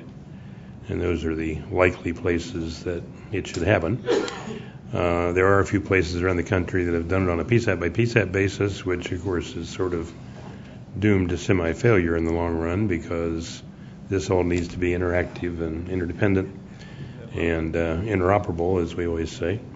So they're going to have to, as one of our NINA crew has always said, they're going to have to decide who they're going to get married to, because it's going to be a bigger group of people dealing with this, including the specialized functions at a regional or state level, than has been the case in the stovepiped environment of the past. The very nature of the process drives in that direction. Another thing that we have wanted to do, and we are doing, is integrate with the readiness checklist, which Jeff will be covering a little later on here. And I think that the arrangement that's been put together is a good overview in spreadsheet form. It may come into a different orientation when they're finished, but is a good orientation of all the major piece parts of what needs to be done, the sequence they can be done in, the circumstances in which they're implemented, meaning that you do this as part of a transitional process, but you're not to a full end-state Engine 911 core services system, for instance, until you've done certain other things. And until you've done those things, or had those things done for you, depending. Sorry, Charlie, but it's not really full Engine 911, no matter what you might want to say in your public relations work. So, as I mentioned earlier, we began by describing the current 911 environment, because there'll be a lot of readers of this who don't have the basics of E911, because they weren't around for those E911 implementations. And in those days, the telephone company, unquote, took care of most of that background stuff. And many people in the public safety environment really weren't particularly aware of what all the intricacies were and what needed to be done in that environment. With Engine 911, it's different, as somebody said it. Oh, Dave, I guess it was. It's a different paradigm that is going to have to be adopted to. Let's see here. So basically, we're planning for transition utilizing the 2015 report content, and the idea is to say, okay, here's the things we provided last year, here's how you make use of that information from a planning perspective, and what you have to do to be ready to do this effort for Engine 911. So we've started out, and we've got a little bit more integration to do with the 2B's work at this point, but we started out with a readiness and readiness assessment description, some paragraphs that point out the need for planning and strong governance, the originating service environment, access to Engine 911 systems locally and nationally, governance and planning for Engine 911 central core services, ESINet transport network planning, and PSAP planning and transition, which is assumed to be part of the 2B content, so we've got to integrate that together. We have a section about interaction with responder broadband networks. We generalized that statement as compared to just using FirstNet by definition, but that includes that obviously, but it's not limited to FirstNet. Pros and cons for county, region, state, and multi-state hosted options. Other considerations, recommendations, and appendices associated with all this. So as I say, the intention is to expand, make it easier to interpret the material from last year, and to show how you can utilize that to do a local or regional planning process to be ready to implement in an evolutionary form Engine 911 variants until we get to the point where, hopefully, in some few years, we'll have pretty much a national Engine 911 process in place. So our status basically is that we meet weekly, and we'll meet as necessary as final content is developed and reviewed. We just moved our call timing from 1 hour a week to 2 hours a week because reviewing and editing everything is taking a lot of time, obviously. I would say about 70% of the text is drafted and in review for the Engine 911 planning framework material. Coordination with subgroup 2B checklist is underway, and I personally think that, as I mentioned before, that using that checklist and expanding on it with targeted text around each category is going to go a long way toward allowing people to visualize what's involved and in what phases of the effort to get to Engine 911 they need to be concerned with and in what sequence of effort. So we keep on conducting additional discussions with others here. We had a meeting before this one at 11 this morning of several of us and discussed a number of factors around pulling this all together into a easily understandable but still providing specific support information toward moving toward a planning approach on an individual area basis. We also identified that we probably need to make plans, and this probably involves the FCC as well, make plans as to how we're going to get this out, publicized and understood. It's not just a matter of posting it and saying, okay, come and read it. We probably have a number of areas of the country who want to make progress on Engine 911 but don't know how yet, or are not clear on how to do it. And we probably need to have some public information around this that's targeted to those areas. There's going to be a few areas that aren't going to get it for a while, and there's going to be other areas that have already embarked on this, maybe not in the best way for their circumstances, but there's that center group of people who want to make progress, aren't organized to do so, may not have the total governance structure that they need to accomplish that, and just need information and support on how to approach it. And hopefully that's what this combined set of reports and information is going to provide. Any questions? Roger, and I know you want to pass on to Jeff next, but I would like to comment on that last point. And I think that my comment and the discussion around that point should be something that when we're done with today's sessions that we follow up on in the closing. It strikes me there needs to be a push-pull aspect to what you just described. Because when state leaders and local leaders have the epiphany that says, oh my God, this is an issue in my state or in my jurisdiction, that won't happen all at once. And we'll want a push aspect to what we do to ensure that we're trying to help that epiphany come sooner rather than later. And we'll certainly, I think, send some products to the state houses as we did the interim report. I anticipate that we'll do the same with this report. So we really need a good editing team to make sure that it's a polished product, and that some of the key takeaways for the senior decision makers within the states and within communities can get that in an executive summary.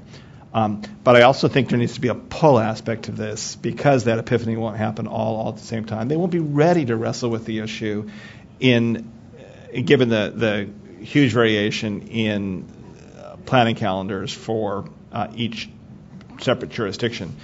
And we ought to think about whether, as an adjunct to the written report, do we pull together a 1 hour video that essentially is entitled, "So you're ready to wrestle with the next gen 911 PSAP problem," and then gives the 101, gives a bit of the background that now the folks around this table are pretty good at. You all can do it in an elevator speech, and walk through the steps, the checklist, and then the scorecard for how you assess did you get where you need to be or not.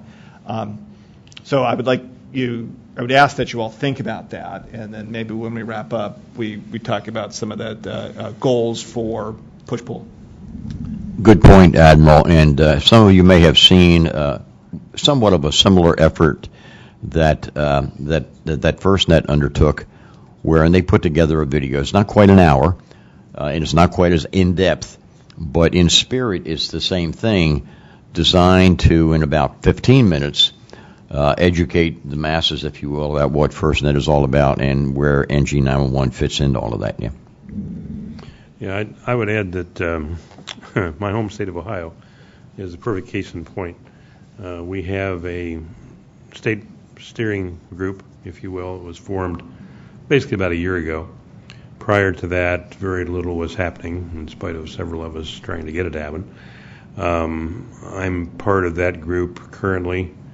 I'm advertising the fact that the report from last year exists, the report from this year is going to exist, and that group is looking with expectation toward getting this information, because it'll help them figure out how to go about this. And they're currently, I wouldn't say struggling, but they're doing it piece part, and it needs to be pulled together.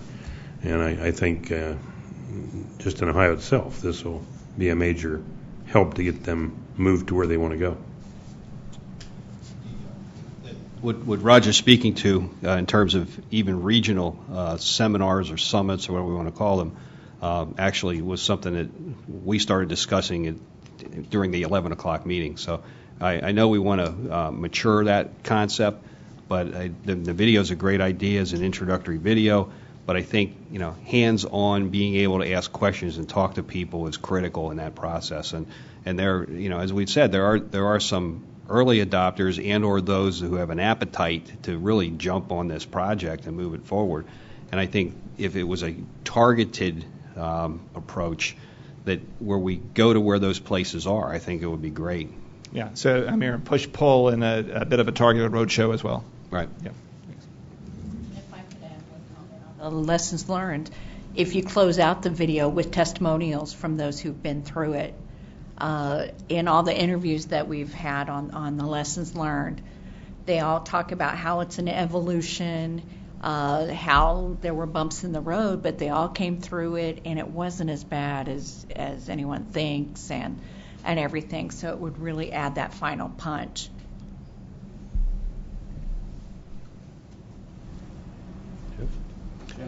Jeff, you're up.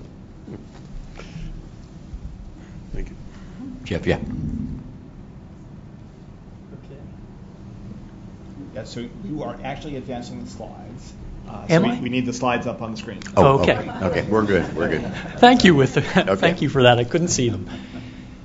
So I'm going to speak about the work of subgroup 2B, and our group, made up of these members, just want to acknowledge the hard work, many hours of phone calls and hard work that this group of experts has put in.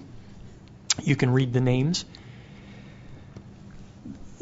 The task of the subgroup, I'll let you read the words on the screen. I'll paraphrase it. The subgroup was charged with building an NG911 readiness scorecard. Essentially, the question is, what does it constitute for a 911 authority, notice I didn't say PSAP, but an authority, to claim that they're NG911 ready? And that's what we've been wrestling with. That, as you can see on the slide, the task also included, as we've talked about already today, cybersecurity. That part has not been missed. So what have we been doing? Well, first, I think Dave has already mentioned we've been meeting weekly, sometimes 2 and 3 times a week. As we started our work and we started to think about how to elaborate this NG911 readiness scorecard, one of the first things to us that the question that we had to ask ourselves and answer was, what's NG911? I think if you'd ask 100 different people throughout the country, you'd get 100 different answers. So we searched our own databases and came up with what was a base definition, and it's the one that Roger and Nina created. And just simply to paraphrase, it's a collection of hardware, software, policies, and procedures. What we then said within the group is, okay, so what our charge then is, or what we have to do, is take that to the next level. What is the hardware? What is the software, policies, and procedures that need to be in place for a 911 authority to classify themselves as NG911 ready? Our other challenge was that we realize that 911 authorities are implementing NG911 in different ways. I think if you would have asked 5 years ago, how will NG911 be implemented? Many people would have said, well, I'm going to put it in, and it's going to be like a flash cut. I'm going to flip the switch, and I'm going to be NG911. And, I think we've learned that it's really more of an evolutionary process. So recognizing that it's evolutionary and recognizing that it has many different elements, we needed to define what does the evolution look like, because we need to understand in what stage of the evolution an element is needed in order to be classified as NG911 ready. So once again, we searched our databases of authoritative works, and it was brought to our attention by Lori and by Mary that the National 911 Program Office has an excellent work product, an excellent report that defines the NG911 implementation maturity model and defines what the states are within the model and provides definitions for each state. So we started our work by looking at that work product, looking to see whether we could fit into the model as it was developed, as it's written, or if there were slight modifications that we needed to make for the purposes of our work. And what we found is that probably 90% of it is applicable. There were certain definitions that we needed to tweak a bit for the purpose of our work, but for the most part, we've used it in its entirety. Having those two things, the base definition from Nina and the maturity model, has then allowed us to spend many an hour, many a phone call, identifying very granularly what are the key elements that are absolutely essential in the implementation of NG 911. And where do the key elements need to be implemented in each of the maturity states? And what we've done is we've created a work product, a very, very detailed work product that is right now in spreadsheet format. And we literally have each of the key elements defined. The key elements are then further categorized into routing, network, GIS, PSAP call handling and applications, governance, cybersecurity, operations, and interfaces. We mapped each of the categories, once again, back to the work that was done by the National 911 Program Office into what they called the domains to make sure that we weren't missing anything. And additionally, as we went through this work, what we found was that for every key element, there are probably 2 to 3 to 10 sub-elements that we also identified. Those sub-elements were further elaborated in what I will call appendices that will become part of the report. So what we now have, the work product, is an NG 911 readiness scorecard with the maturity states, with the elements defined in each of those maturity states so that a 911 authority can classify themselves or declare themselves NG 911 ready. The next steps are to finalize. We have a few specific categories that we're still working on. We're very close on them. We have several meetings that we still have to finalize, though. We will have those finalized in the very near future. We are right now conducting additional meetings with Work Group 1, with Work Group 3, to make sure that we're fully aligned so that when the report comes out, it's a cohesive report so that we make sure that, for instance, all of our key elements are captured in the pricing pages. And last but not least is to take this very elaborate and detailed work product, which is right now in Excel spreadsheet format, and to reformat it into a more of a Word report document. Various categories. We've been thinking, the work group has been thinking about what will that report structure look like. We've put together an idea of what we think it might be. Ultimately, what that report structure looks like is going to depend upon what Dave and the Work Group 2 leadership choose.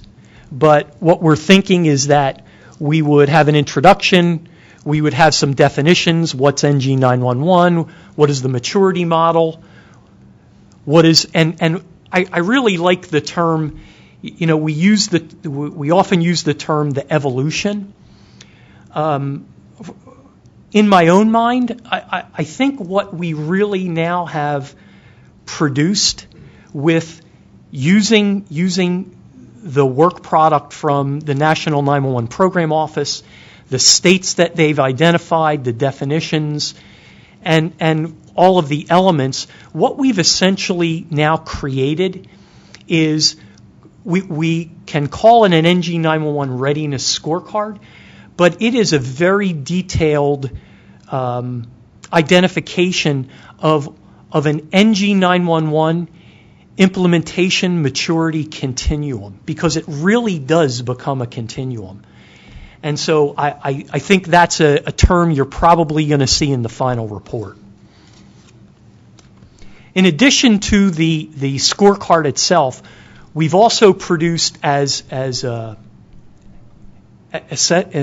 as an assistance, a guide for 911 authorities, a readiness, in addition to the readiness checklist, a spreadsheet that will allow, a matrix that will allow a 911 authority to self-assess and determine, okay, I now understand what the NG 911 implementation maturity continuum is, but where do I fit today? A 911 authority can then look at the next step, look at what the elements are that are identified to be required in the next step, and figure out what's my plan to get there. So it provides something tangible. And I think that's one of the things that may have been missing until now, is that tangibility. Last but not least are the appendices I talked about. The appendices will contain the sub-levels of detail, many details that are below the checklist itself. With that, I'll take questions. And Jeff, I think this is so important because at the end of the day, states, as they set 911 fees and determine the sufficiency of the revenue generated from those fees with the next gen 911 task at hand, will absolutely need an ability to gauge what they next need to achieve and where they are in that attainment of the maturity that they desire, they want to have for their state or for their sub-jurisdictions within a state. It strikes me that the work product that you've pulled together so far, which I think is the vast totality of this particular subtask, is government or governance facing, in that you've broken down the elements of things or processes or workforce that need to be budgeted for, and that is immensely useful. It's what Jim needs to begin to then say, okay, what do each of those elements cost? What's the range, so we can come up with some better estimates of what the whole thing costs. I would encourage you to, in the remaining months of the charter, and I don't think it's a big effort. I think it's really probably something that one or two of you could spend about an hour and describe. But it would be very useful to have a citizen-facing scorecard where, at the end of the day, politicians that will want to rationalize 911 fees, consumers pay 911 fees, right, with the goal for the next increment of next-gen 911 capability, will want to be able to convey it in terms that are meaningful to the citizen. And in my mind, such a scorecard would be, can I text 911 in my jurisdiction? Can I send that video that I'm taking in Ellicott City of the floods going down my street to the city? Can I stream live if I'm in the passenger seat of a car that's just been pulled over along the highway and I'm concerned about the police officer's response and posturing, and I want to make sure that I get that into the PSAP real time? Can I rely on the machine-to-machine information transfer in a jurisdiction such that a gun fired within a city would allow the determination of the origin of the travel of the bullet and the trajectory of that bullet and where that bullet probably landed? That sensor-to-sensor fusion. are highway videos from the State Department of Transportation, a fully integrated part of my PSAP. I think what does it mean to the citizen scorecard would be a very useful adjunct to ensure that as state officials determine the challenge of, hey, I got to have a budget line item for that, and that, they can connect that to the value proposition for the people we all serve. Thank you for that input, Admiral. Jeff, I certainly both understood very clearly and appreciate what you just articulated. I would ask a question of myself, really. If the effort does, in fact, establish this definitive definition of what it means to be NG 911, capable or ready, because it is ultimately a federal government FCC document that will support that definition, does that in fact translate to mean that this is the federal government's definition of that, or is it a little bit separate from the commission because we're an agent of the commission? Let me take a stab, and then I'm going to call Lifeline, because I have a lawyer to my right. The Next Generation 911 definition by statute is congressional language in the 911 Act of what year? 99. Of 1999. And that outlines the voice, video, text element of it. I think that will remain from the federal standpoint, the definitive description of what's Next Generation 911. But there certainly is an ability for us to, through rules and obligations that we create for the communications industry, describe those obligations through the lens consistent with the statute, a taxonomy for those obligations that captures the scorecard elements that are described here. But the TFOPA document itself, I don't expect will have any federal standing out of the box. But I need David to, and then we'll go to Lori. Yeah. Whoa, we're talking important things here. All the lawyers need to touch it. Yeah, I should have never brought this up at 3 o'clock in the afternoon, right? It's important.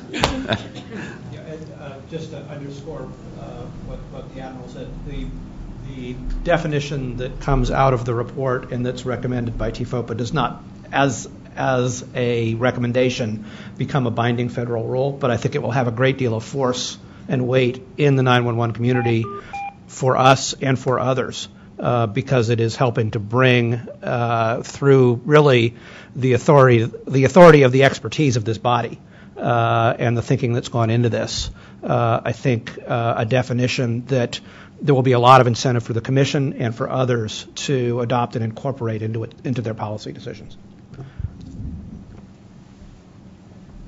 Lori. What he said. No, I know when we undertook the cost study, we found 15 authoritative definitions from reputable sources. They were all really close, but they were not exactly the same. So, to the extent that we're all sitting in the same room now and talking about this, I can't tell you that it would be formally adopted by the agency that I work for, but it's, as David said, this carries a lot of weight because of who's sitting around the table. Yep. Wise man. Admiral Simpson, Dan Sawicki, Motorola Solutions. One of the things also that shouldn't be lost, and Jeff, your efforts and such you may have taken into account, but many of the agencies from an operational perspective are really looking for, I'll call it that certainty, which is that procurement certainty for the next 3 to 5 years. With all of the, call it the moving parts is how do we make sure that what we're procuring is not going to be going down a dead end in any way? So how can we be certain and with certainty provide the budgets and also the understanding that what we're procuring is not a point purchase, but it's part of that overall continuum and process to getting us to whatever state they're currently in, to what their end state is that's based on that definition of Next Gen 911. So part of the marketing and PR on this may be how do we create the opportunity for a roadmap or a procurement schematic that agencies can use once they assess based on what your team's doing, and then add that certainty into that procurement operational process. Yeah, and Dan, I think you're exactly right in that, and I'll associate with Lori's comment that it'll really be the value of the product that sells itself, because as Lori over at NHTSA and the 911 National 911 Program Office works on things that they have to do from a statutory basis, as we do our rulemaking activity and other regulatory activity, as DHS executes their task, we've got to be able to take that very high-level statutory language in law and work to get much more granular in how we go about what our charge is with respect to Next Gen 911. Similarly, states will have to do that, and local jurisdictions will have to do that. And you don't want to have to start over from scratch. So I could see this potentially, for example, being something that we would use to, after due diligence, to determine that it's accurate and serves our needs, that it could influence grant guidance, not because it's the TFOPA product, but because it is a valuable collection of something that's consistent with the task that agencies that have a role in developing grant guidance can use. As David said, I fully expect this to have great influence, but not because it's a TFOPA product, but because you're going to make it a good product. Yeah, and Dusty, on that note. Yeah. Thank you very much, Admiral. Following up on this conversation, as you mentioned, grants. Grants are the implementation of policy. And presently, across the federal government, there are 22 separate grant programs that have emergency communications as an allowable expense. So if you take those 22 that exist today, most of which are influenced by the SAFECOM grant guidance, and then you apply the requirements that we're establishing here through TFOPA for Next Generation 911, that would be an opportunity to influence policy based on grant guidance. And I will turn it over to Lori Flaherty if she has anything to follow up on with regard to the ECPC Grants Focus Group and your work there. In the work that we've done, and actually in the work that we've done with SAFECOM and with DHS, as an example, we have a document that compiles all the standards related to Next Generation 911, and we've updated that document every year. And it's like it's not just technical standards; it's operational, it's training, and that document has been adopted by SAFECOM for grant guidance. So the grantees are given that document, and if they so choose as to spend money on 911 related projects using that money, they are directed to comply with the standards in that document. I mean, that kind of possibility exists for what this group is doing. So it's just something to keep in mind. Yeah, and every year the ECPC federal committee, and Lori's a part of that, Dusty's a part of it, David and I are a part of that, Joe's a part of that, updates the grant guidance. So it's a living document that ensures that where federal monies are applied, they are applied to the greatest needs the greatest value from what a dollar of federal assistance would achieve. This document will absolutely influence how we approach that. Yeah. Yeah, Joe? So I agree with everything that Jeff and Lori and the Admiral have said. And one of the things that keeps me up at night a little bit, so Jeff and Dusty and Lori have done a lot of work, and there's a lot of detail, and we're really looking forward to the work product that we've drafted, getting to groups 1 and 3 as well, because I believe from a definitional perspective, I think this will be an iterative process, and I think the public getting their hands on this document will be valuable potentially to you at the Commission as well. But given the fact, and we talked about systems of systems, and we talked about sort of 911 interconnectedness, it is so important that we get this right from an interface perspective, from an OPSEC perspective, because 6,800 plus PSAPs, we don't need but 1 or 2 to maybe be not completely cyber clean and create problems for lots of others. So getting the grant guidance right, making sure that there aren't people out there buying systems that are not standardized, do not meet basic requirements. This is a really big deal, and we're hitting this at the right time because, quite candidly, we're paying catch-up with P25. And if we could get this right from the beginning, I think that would be a great benefit to the entire public. Good point. Thank you, Joe. David, back to you for the next subgroup report. Training and education piece.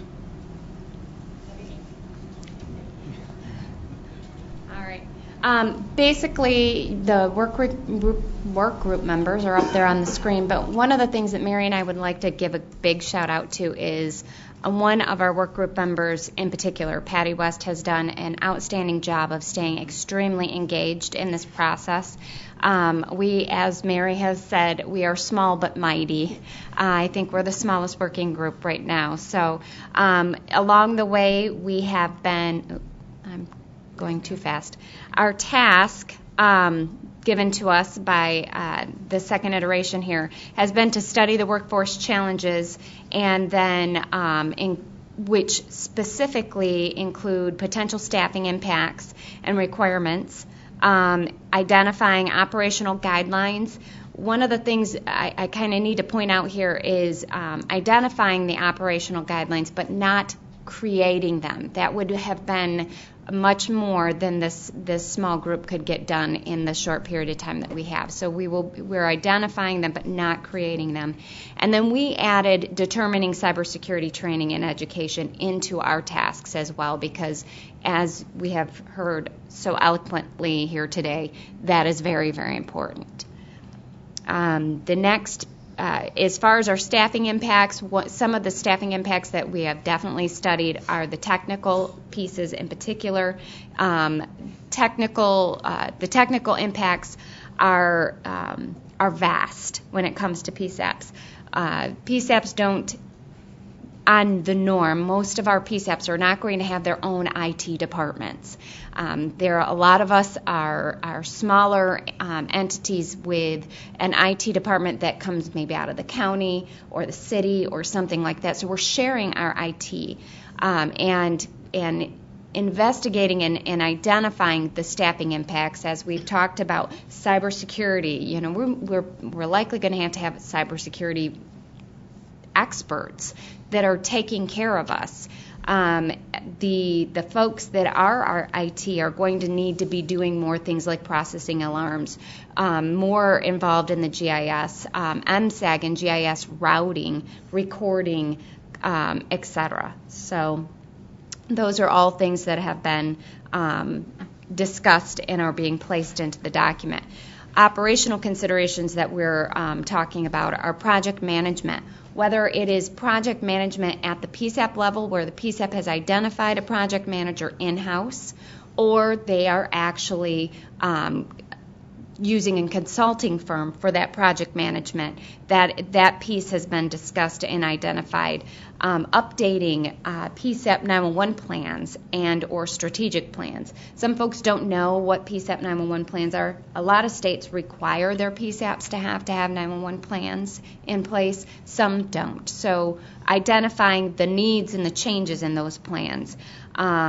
All operational aspects from training, hiring, standard operating procedures, ongoing operational reviews, etc. I'm trying to get through this rather quickly so Jim has some time. Other technical considerations that we have been studying are, I already talked about the fact that PSAPs, a lot of PSAPs, probably the vast majority of the PSAPs out there do not have their own IT departments and or GIS employees. They are going to need to definitely evaluate the impacts of the implementation process, overall system care, and ongoing system care, alarm processing. Those who have already implemented, I don't think they realized how much of that alarm processing goes on behind the scenes. How many people are woke up all night long because alarms are going off and they're having to deal with those. Recording needs, system maintenance, GIS data accuracy, MSAG and GIS routing, as I have already spoke. The work group to date has, we are meeting on a weekly basis. We have a report framework that is already completed and a draft that is currently in progress.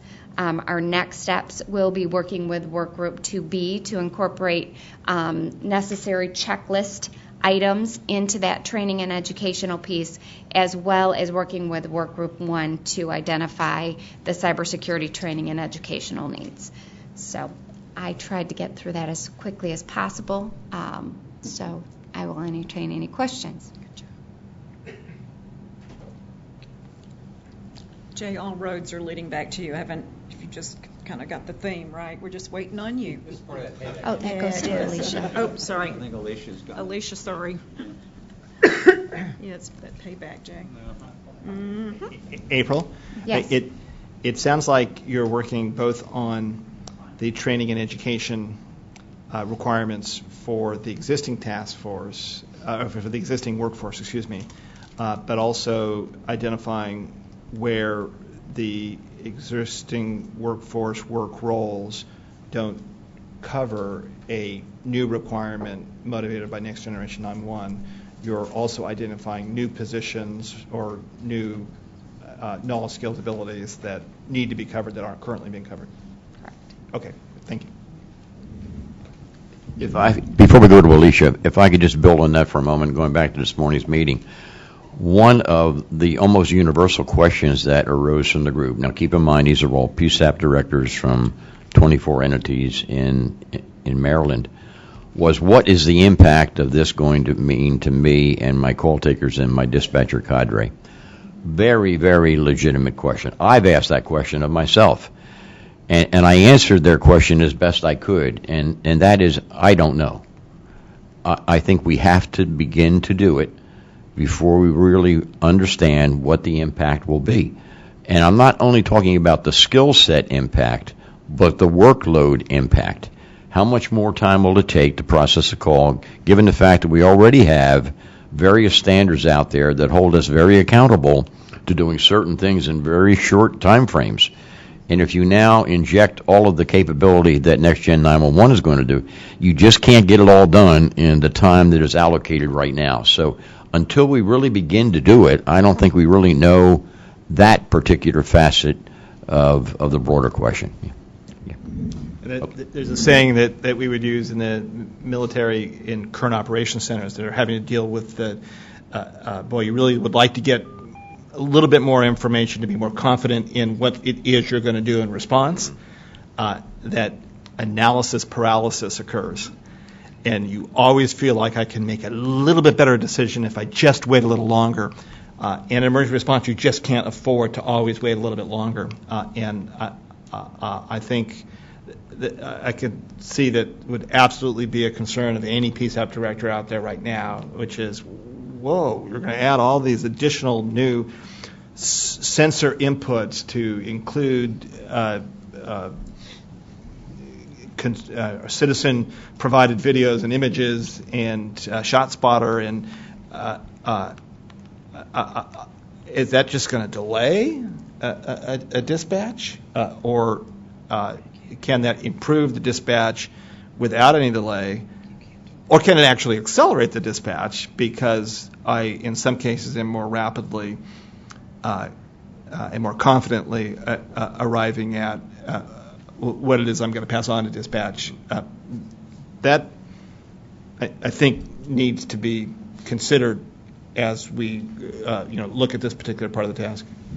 Absolutely so, and I think we need to differentiate between the impact on the workflow as well as the psychological impact on the call taker.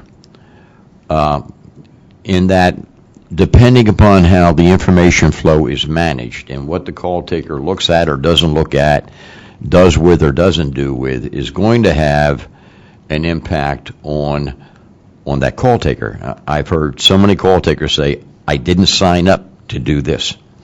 And we all know what they mean when they say they didn't sign up to do this. Calls are bad enough to listen to, and they themselves have, and have for ages, a psychological impact. But now when you put the visual component combined with the audio component, you have to wonder, if you're a responsible leader, what is this going to do to my people? And what do I need to do to minimize that, whether it's more people, less data? I'm not really sure. This is where we're all groping and not really sure where this is going to land until we begin to do it. But I'm glad, and I think it's very healthy, that we're at least recognizing this, beginning to socialize this, and keep it in our minds. Thank you. Yeah, and again, drawing upon some of the military ops center experience, when we face this same kind of thing with additional streams of information coming in, we actually defined a new position that didn't exist before, and it was knowledge manager. That there needed to be a position in the ops center and in the leadership construct that specifically looked at who needs to know what when, and actively worked to ensure that we weren't overwhelming decisions with information that would be interesting but not germane to the decision that needs to be made. And I think there's a KM, a knowledge manager component to what you're really presenting here, Steve, is that we need to consider whether PSAPs of the future will need to actively manage information flows for who, what, when, how much. Yeah. More to follow. Admiral. Sorry, Dan Sawicki, Motorola Solutions. If I could just add to Steve, your point and the Admiral's point, one of the things we're also hearing is not only the impact, but the decision-making impact. There's the saying of knowledge is power. So when you enable, does that change that decision-making structure from today and who makes decisions to when someone at the dispatch center and such now has all that information with them? So we also need to be conscious about that.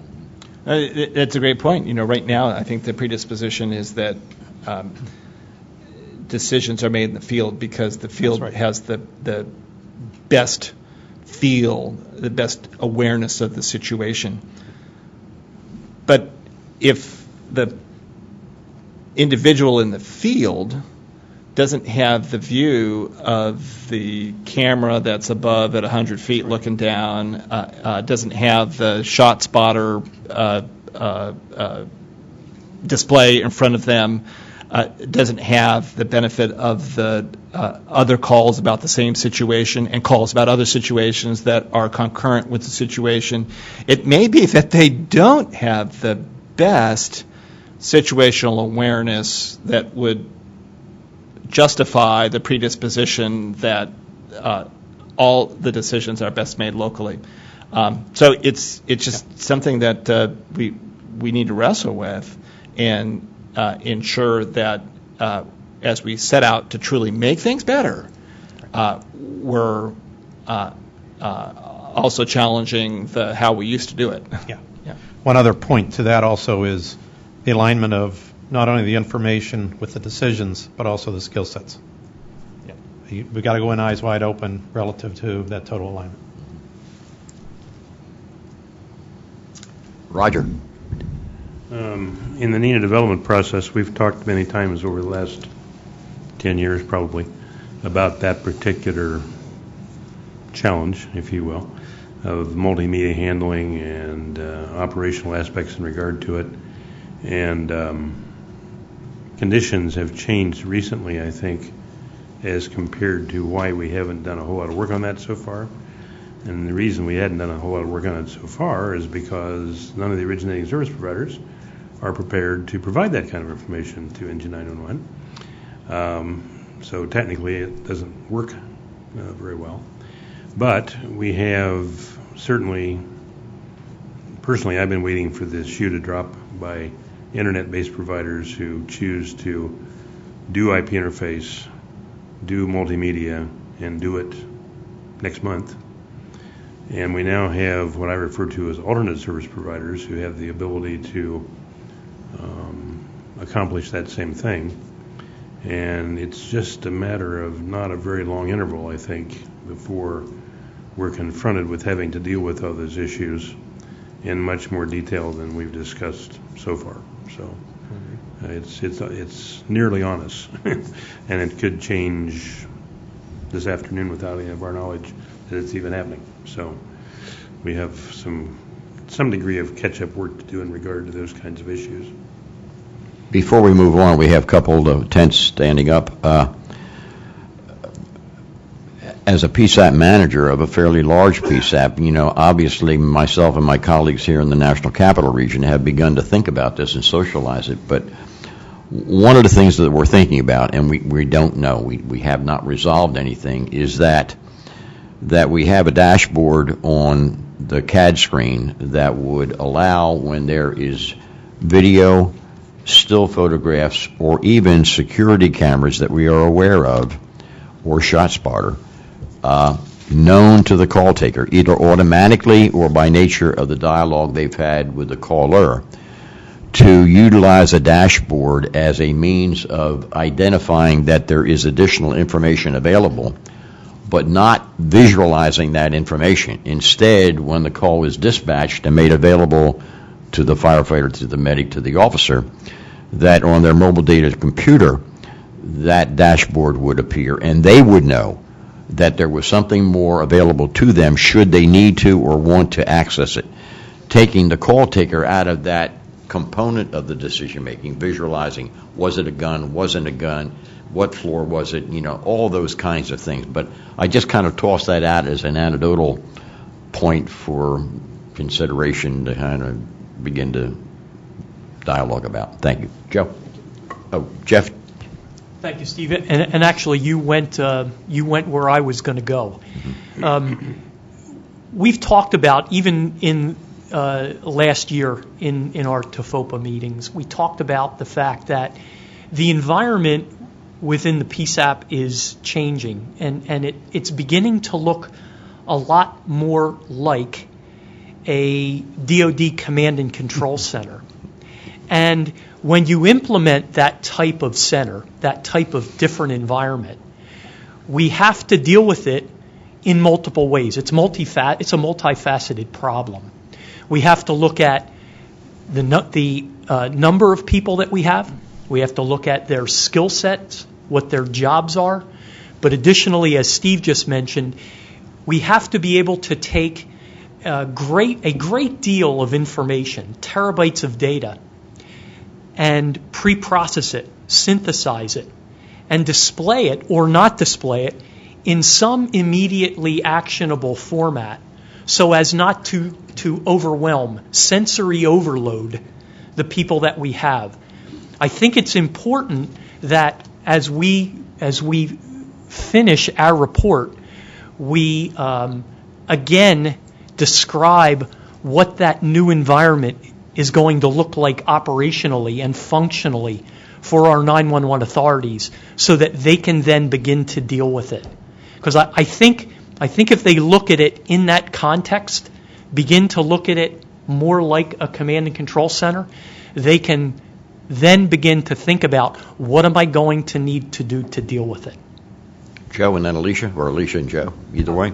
Yeah, I'll be brief. Admiral, to your point about making decisions with 85% or 75% or 65% of the information, and I agree with what Jeff said. As we migrate, what I believe we migrate from a prior world 911 operators function versus a tomorrow world, I'm hopeful that as PDs are written, as evaluations of these folks are done, that some consideration to the fact that sometimes maybe our customers have to make decisions with not 100% information allows them in the review process afterward for that to be taken into account, because I would not like to see a 911 world in the future where one of my customers in a 911 center is rewarded for not acting, and that there be training for those kinds of things, and to make sure that that the same protections we had as junior naval officers, that we make the best decision we can with the 85% of the information we had, and that's recognized in the review, that same culture is delivered to our customers in this space, and as this information overload, that our customers are given that opportunity to make decisions. And maybe not be afraid to make decisions, if that's the right term. We want to remove any perverse incentives that would inappropriately over-incentivize a 911 telecommunicator to just be a pass-through, because they aren't just a pass-through today.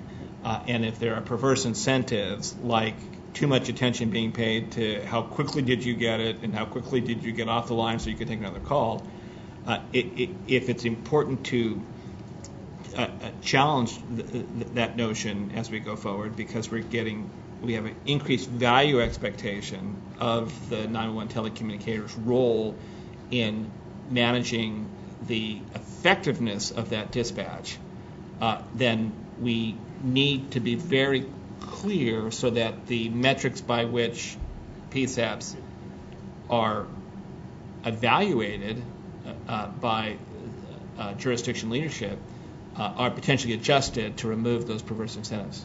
Am I on track with what you're saying? Exactly. And we all know, as recently as this morning's news, of how challenging it is, even if you're on the scene, to make a good, solid, fail-safe judgment about what you're seeing. And you're there. So you can't really expect a call taker who's not there and is looking at some quality of video from a cell phone. It puts them in a pretty challenging position. Guys, I want to be sensitive to the tents that are up, but I also want to be sensitive to the clock, and I know some of you have some travel plans. So I would ask that as we begin to move towards the end, that we kind of speed it up a little bit. Alicia?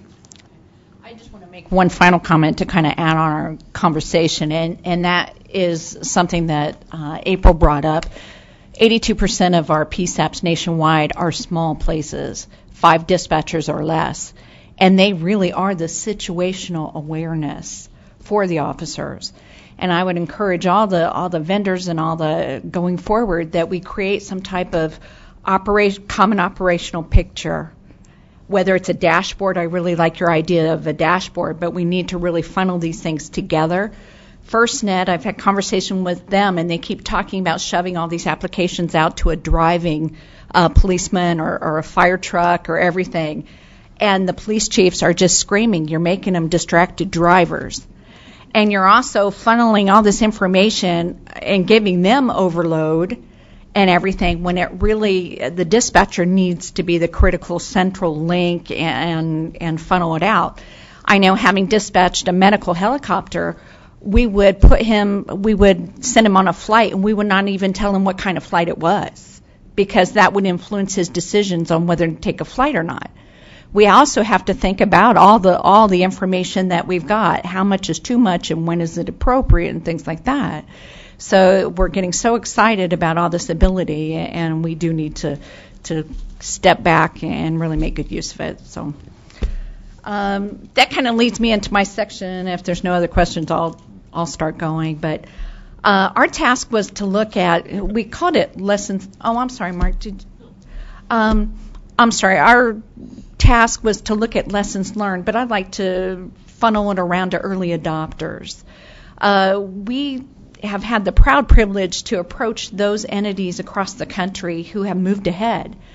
And we first had to kind of Jeff's charge that there's a lot of education on behalf of the PSAPs on what is next gen. And when we talked about EZNet deployment, we ran into this, that they thought they were, we'd already done this. So, yes. So it has been a very interesting process, and I'm so proud of the work that we have done. So our task was to interview or to do use cases on those who have deployed an EZNet and NG911 core services. So, sorry, excuse me. Can we get the slides up on the? Thank you. Okay, so we interviewed. What we were going for is to glean as much possible information we could, so for the next folks who come along, and we dissected that down into what we thought were some best practices. We wanted to understand the overall challenges and the pain points and the lessons learned. So how we decided to do that was interview or do a use case study. We selected guest speakers from a variety of different deployments. We actually got more than we needed, and we are running with it and speaking to as many as possible. We did statewide deployments on a large scale, such as Massachusetts, and then we also are speaking to local regional situations, COG situations, and really trying to tap into all kinds of varied to get as much information on that basis. We developed a set of common questions so that we would at least have a framework to make sure that we were gleaning as much information as possible and hitting on the different topics. We went into planning, procurement and financials, implementation, roadmap, and then ongoing operations. And then definitely what were the takeaways, and if you started the project again over tomorrow, what definitely would you change? What I was overwhelmed with, number one, was the graciousness on the behalf of those PSAPs who have done it, but the willingness to pass on that information and to share, and that it really has been an evolution. The PSAPs we're talking to now all started in 07, 08, 09, so they've been at this for a while, and they all agree it is an evolution. One of the things that really struck me absolutely was the ongoing maintenance and support piece, troubleshooting, things like that. I don't think we've adequately really prepared for that, and that's something going forward that I'd like to call attention to.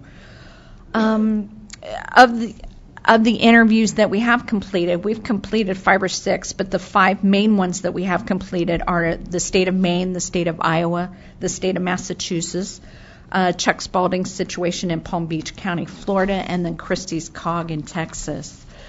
We're finishing up the remaining sites. Of the remaining, there's several remaining that we definitely still want to talk to. One is a situation in Indiana. They're actually building a redundant EZNet, a second EZNet. So we're going to hear from Barry Ritter on those details. Really glad that we're taking a good look at these.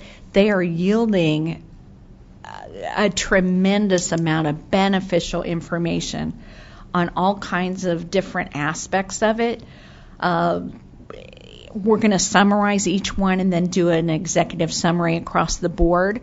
I really like, Admiral, your thought of the video, because public safety people are testimonial people. They really want to know who's already got it working, and everything. And putting it in a summary, we will never be able to tap into just those helpful hints that they just spewed or just spouted that. and so gracious in some that were just eye-opening. And actually, I was going to ask Christy, because we've been kind of talking in any conversation, those of us who've talked about it, did you hear what Massachusetts had to say? Did you have? So, Christy, if you just kind of want to tell us some of the ones that you thought of. Yeah, I think one of the most revealing things that we learned was that although Mark asked the same questions to everyone, the results were so different. If you didn't know they were asked the same questions, you would never know, because each individual had an area of expertise, specific challenges and specific successes that you could tell they were just in the weeds, and those aspects came out. So each interview seemed like it had a different focus, and that really takes us back to the key elements that Jeff was talking about. And I do think that in addition to a report on the results of this subgroup, it would be great to tie into your key elements when you have this very beneficial scorecard that says, here are the key elements and this is a usable document. And then, by the way, at the end, here's a list of people who have done this and are subject matter experts, and you can either click on this video or go to this summit in Timbuktu, or here's their email, reach out to them. Because we found that although we had categories, that as they were asked the same questions, they delved into areas that would benefit almost everyone, depending on the key element that you're dealing with at the time. Some of the ones that we saw in just our 5 interviews so far was a group that worked very extensively on writing RFPs, including very specific documentation on the requirements and utilizing standards. And so the next time I do an RFP, I will be calling that group first. We also saw a lot of testing documentation and ideas for testing that go beyond just the normal, this is what your industry partner says we'll do. So if you are implementing, you'd like to have the benefit of that kind of experience. Of course, there was a state that had great luck with saving money and very unique funding structure, so that would be a benefit to others. Another one really focused on monitoring and follow-up maintenance, and so troubleshooting, those were very important. And then one of them brought in a very unique view in that they developed theirs from an existing network, and most of the people we talked to were building from scratch. So it was great, as we talk about looking for efficiencies, to have a case study where someone did that. So we really hope to be able to summarize those, but we do see a great need for sharing from the case studies and from not just the ones that we've identified, but we really need as an industry to have a network of these early adopters, because they can learn from each other, but they can also, with help from groups like this, write things down and provide a blueprint for those that want to follow, and it will make it so much easier, because as I started my journey, my biggest concern was, what do I not know that I don't know? What question am I not asking? What's going to be the gotcha that I never even considered? And now we're to the point where in the different elements, we have subject matter experts. And that's what all of them said in common. There was nobody to go to, and there was nobody to ask these questions. And we're to a point in the country now, although nobody's all the way there, lots of people are part of the way there, and we need to utilize our resources accordingly. Alicia and Christy, thank you. I'm going to move on to Jim in the essence of time. Jim? Thank you, Steve. I missed the good old days when Work Group 3 got to go first. And you'd be on a plane by now, huh? So do I, Jim. So, like everyone else, Work Group 3 is composed of a bunch of really good people, and I appreciate the support that they've provided to our task this year, particularly those members that have stepped up and provided contributions to our document or our report. We now have contributions for the vast majority of the sections of the report as we have outlined them, And we're moving fairly quickly, I think, into editing and vetting the contributions themselves. I particularly want to thank Don Brenningham and Mary Boyd for stepping up and chairing the two subgroups that we organized ourselves around. And they both have done yeoman work, I think, in that regards. Just to remind folks what our task was, the primary task was to develop a funding sustainment model that can be used by state and 911 authorities to calculate their financial needs as they migrate to next generation of 911. Part of that was to identify current contribution sources and then factor in other potential contribution sources, including, for example, the network connection fee concept that was addressed or pondered by the first year report. And also in the process of doing that, it seemed to be logical, and we were asked to the extent that we could, to include a breakdown of common costs for public safety answering points. And Roger, just so you know, we expanded that to PSAP systems, so I want to make sure you knew that. So looking at the very quickly, we kind of delved into how we might structure the report or our effort, and we organized ourselves, as I said, around two subgroups. Mary chaired one dealing with the common cost breakdown, and Don chaired one dealing with the sustainment model piece itself. On the common cost side of that, the way that the report is organized at this particular point in time, we have a section that deals with kind of a high-level generic description of the financial structure of 911 costs in general. And then we actually move into the individual component costs themselves. And like Jeff and his effort, we have organized those descriptions around Lori's maturity model. We felt like that was an appropriate way to do that. And Admiral, kind of following up on your comment earlier, our 11 o'clock meeting that David talked about with Jeff and his group, much of that was spent looking at how we might further organize what we're doing around the elements that he's identified, and I think that should work pretty well. To kind of take a real quick look at the list of components that we had, we felt like where we needed to focus our initial effort was on our legacy environment and what are today common costs within our 911 endeavor. This is an example of the cost components that we have. And then once we get that good foundation in place, our thought is that we would move on through the maturity model and then identify what changes or is different as we move into each stage when it comes to the costs that are involved. And so that's kind of the approach that we've taken. On the funding sustainment side of that, that's the second major section of the report. It starts off with an overview and a foundation of the further analysis that we're conducting this year on that issue or on that task. We felt like it was appropriate to kind of reiterate the guiding policy principles around which the first year report was described. We felt like if we're going to be working on new funding mechanisms, that it should have some structure around it, and that, hence the guiding policy principles.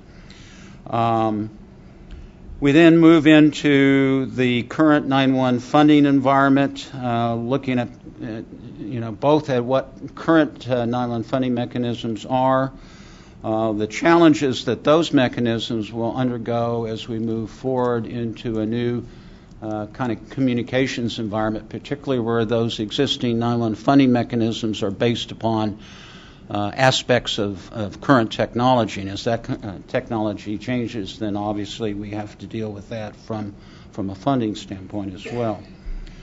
That also includes kind of a look at current and future market trends and what kind of impact that may have on 911. and then moving into the developing a funding sustainment model. We're focusing primarily on the potential for federal and state implementation grants, and Lori and Dusty, Joe, she's been great in helping us kind of delve into that. The comment was made that we're not necessarily talking about only federal grants, that some states have state grants as well that we might take advantage of. And then the network connection fee, and I'll talk about that in just a little bit more in just a second. Just some general observations that I think our work group has made as we've worked our way through the process. On the cost side of that, I want to emphasize that we are looking at cost components or the nature of the costs involved. We're not attempting to estimate what the costs are. We'll leave that up to the National 911 Program Office and the work that they're doing. No pressure on that. But it'd be great if we had those results this year. Yeah. They're already overdue, right? Yeah, right. That's right. We recognize, too, that under current funding mechanisms, the eligibility of funding these cost components may vary from state to state or even from location to location within a state. That's true in Texas. Based upon statutory environments and fiscal policy, but at the same time, we appreciate the fact that costs are costs and that we're going to have to fund those costs in some fashion, whether they're an eligible expense to a particular funding mechanism. We also know that traditionally there has been, with kind of the generic funding mechanisms that we have in place today, there's a demarcation between how 911 access is funded and emergency response and the emergency response that ensues. However, we also point out that that varies, depending from state to state. So we're taking that into consideration too. On the funding sustainment side of it, we're trying to take advantage of or including in our effort work that NASA is currently undertaking that is taking a specific look at the current funding mechanisms that we have in place today and to what extent we're fully realizing the benefits of those funding mechanisms. And we've had some dialogue with Evelyn and NASA and Daryl and the NASA membership, and we certainly want to, our members feel like they should support that effort. We talked about federal funds to support and facilitate expeditious next generation 911. In regards to the network connection fee, we've kind of zeroed in on four types, conceptual types of such fees. A single flat rate 911 fee on any underlying network facility that potentially would support a means of access to 911. A separate 911 fee for each mode of 911 access if it supports different modes. The capacity-based 911 fee that we ventured into or delved into to some extent last year in the first year report. And then a revenue-based 911 charge on total revenue derived by underlying network providers. Now, having said all of that, we're not recommending a specific approach. Our intent is rather to explore kind of the strengths and weaknesses of each of those approaches and looking at the impact that they have on consumers and competition and the amount of 911 funds they potentially might generate.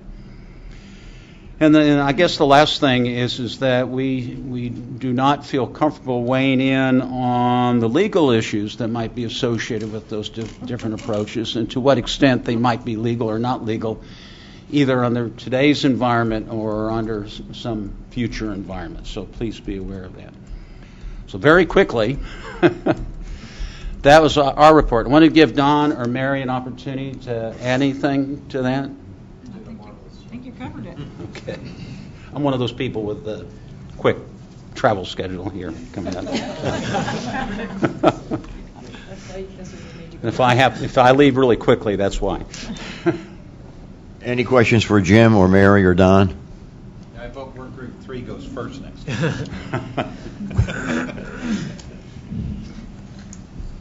Yeah, Jim, this is so important. Ultimately, it's where the rubber meets the road, because a plan or a vision without funding is really a hallucination. I'm sure luminaries other than me have been quoted before in the past. I am the best at mangling really good quotes from the past. Anyway, is the group also looking at, as you identify resource impacts, automatically when we're thinking about something new, we think in terms of it's going to cost more. We got to raise money.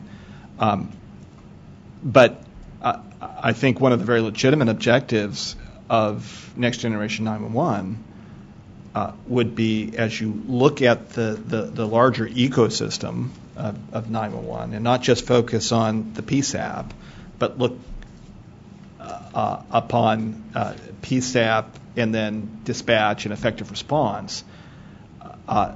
If we're doing this right, I would suggest that we will lower the overall cost of effective dispatch because we're more effectively meeting the emergency needs of the served population. And the example in Indiana is one that just really keeps coming back again and again and again. And I know we've talked about this at NASNA. They lowered their operational expenses, annual operation expenses in a category as they expanded that perimeter of what they evaluate by $11 million a year because they implemented text to 911. And they, in implementing text to 911, which for them is not just inbound, it's outbound text to 911, when they would get a call to 911 that didn't have somebody on the other end of the line, by protocol, they would try to call that caller back. If they didn't get a response, they'd roll a truck. I think that's a pretty common protocol in most jurisdictions because it might be a domestic violence situation or a kidnap or a active shooter situation. 80% of the time when they would call back to the 911 call for which somebody wasn't speaking on the other end of the line, there wouldn't be an answer. And that rate is increasing across the country because people don't answer calls from a number they don't recognize.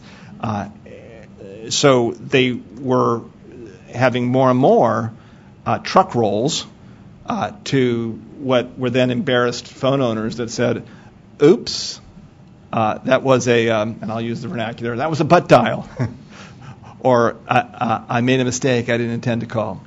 When they shifted to text to 911, or to outbound text to 911, and sent a text to the same number for which they received that call that there was no person on the other end, the response rate was 80%. And so they lowered unnecessary truck rolls by 80%. And lowered operational costs each year by $11 million because they implemented the first rung of Next Generation 911. So I think it's important to keep in mind as we work with states and local jurisdictions that this isn't all cost add. This is really about more effectively meeting the emergency response needs of a community. And if we do this right, that will be more efficient and thereby lower overall costs for meeting the public's needs. So it might be useful in your area to think where you would put that potential upside, because that's a credit, not a debit, as you do the accounting there. This second piece is I think some rules of thumb would really be useful as you lay out each of the 4 or 5 different approaches to generating revenues for 911 as we go forward. And drawn upon some of the work you referenced that NASNA is doing, there's a significant variation state by state by state. As you look at the monthly surcharge made for 911 on a monthly phone bill. And in some states it's as low as, I want to say 20 cents, kind of Arizona is particularly low.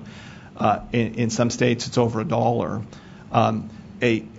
One of the rules of thumb in that NASNA study is that if all the states that were lower than 90 cents a month for what is the surcharge added to a consumer phone bill, just raised it to $1 a month, so that we went from 90 cents to $1 a month or 80 to $1 a month, that has the revenue potential nationwide of $1.15 billion. So I think it's important as you come up with a national number of what we think Next Gen 911 is going to cost, we have some of the pressure points, some of the knee of the curve opportunities for how do we as a nation meet this funding challenge. And if coming up to $1 for the surcharge raises $1.15 billion, yet the capitalization expenses for attaining Next Gen 911 is, it's a one-time $3 billion bill. Well, now we've got something that would be very useful for Congress to consider in what they might want to add to the grants program to make up for that one-time capitalization cost as states then look at what's the potential of the operational expense match with surcharges. And it's not that $1 is the right amount for any given state, but it would give us a sense of what are we talking here in the macro. And then similarly, looking at conforming changes that might be made in what postpaid and prepaid and other types of services are provided where we see disparity there. We really should, at the end of the day, if there's 1,000 prepaid phones generating costs, that the 911 collection from those phone calls made should generally match 1,000 calls made from postpaid plans. One would think if we want the burden to match the benefit for what folks get from 911. So while those rules of thumb, I think the group would generally want to avoid and maybe risk averse in putting out a number because you might be held to the accuracy of that number. If you're generally confident in the underpinnings of some of that data, and NASA's doing a really good job with that, it would be useful, even if you don't want to assert this is exactly how much it would cost, to provide some of those rules of thumb that would, again, allow some of the macro national decisions and state decisions to be informed by getting real with numbers. Yes, sir. Thanks. Thank you, Jim, Mary, Don. Anybody else?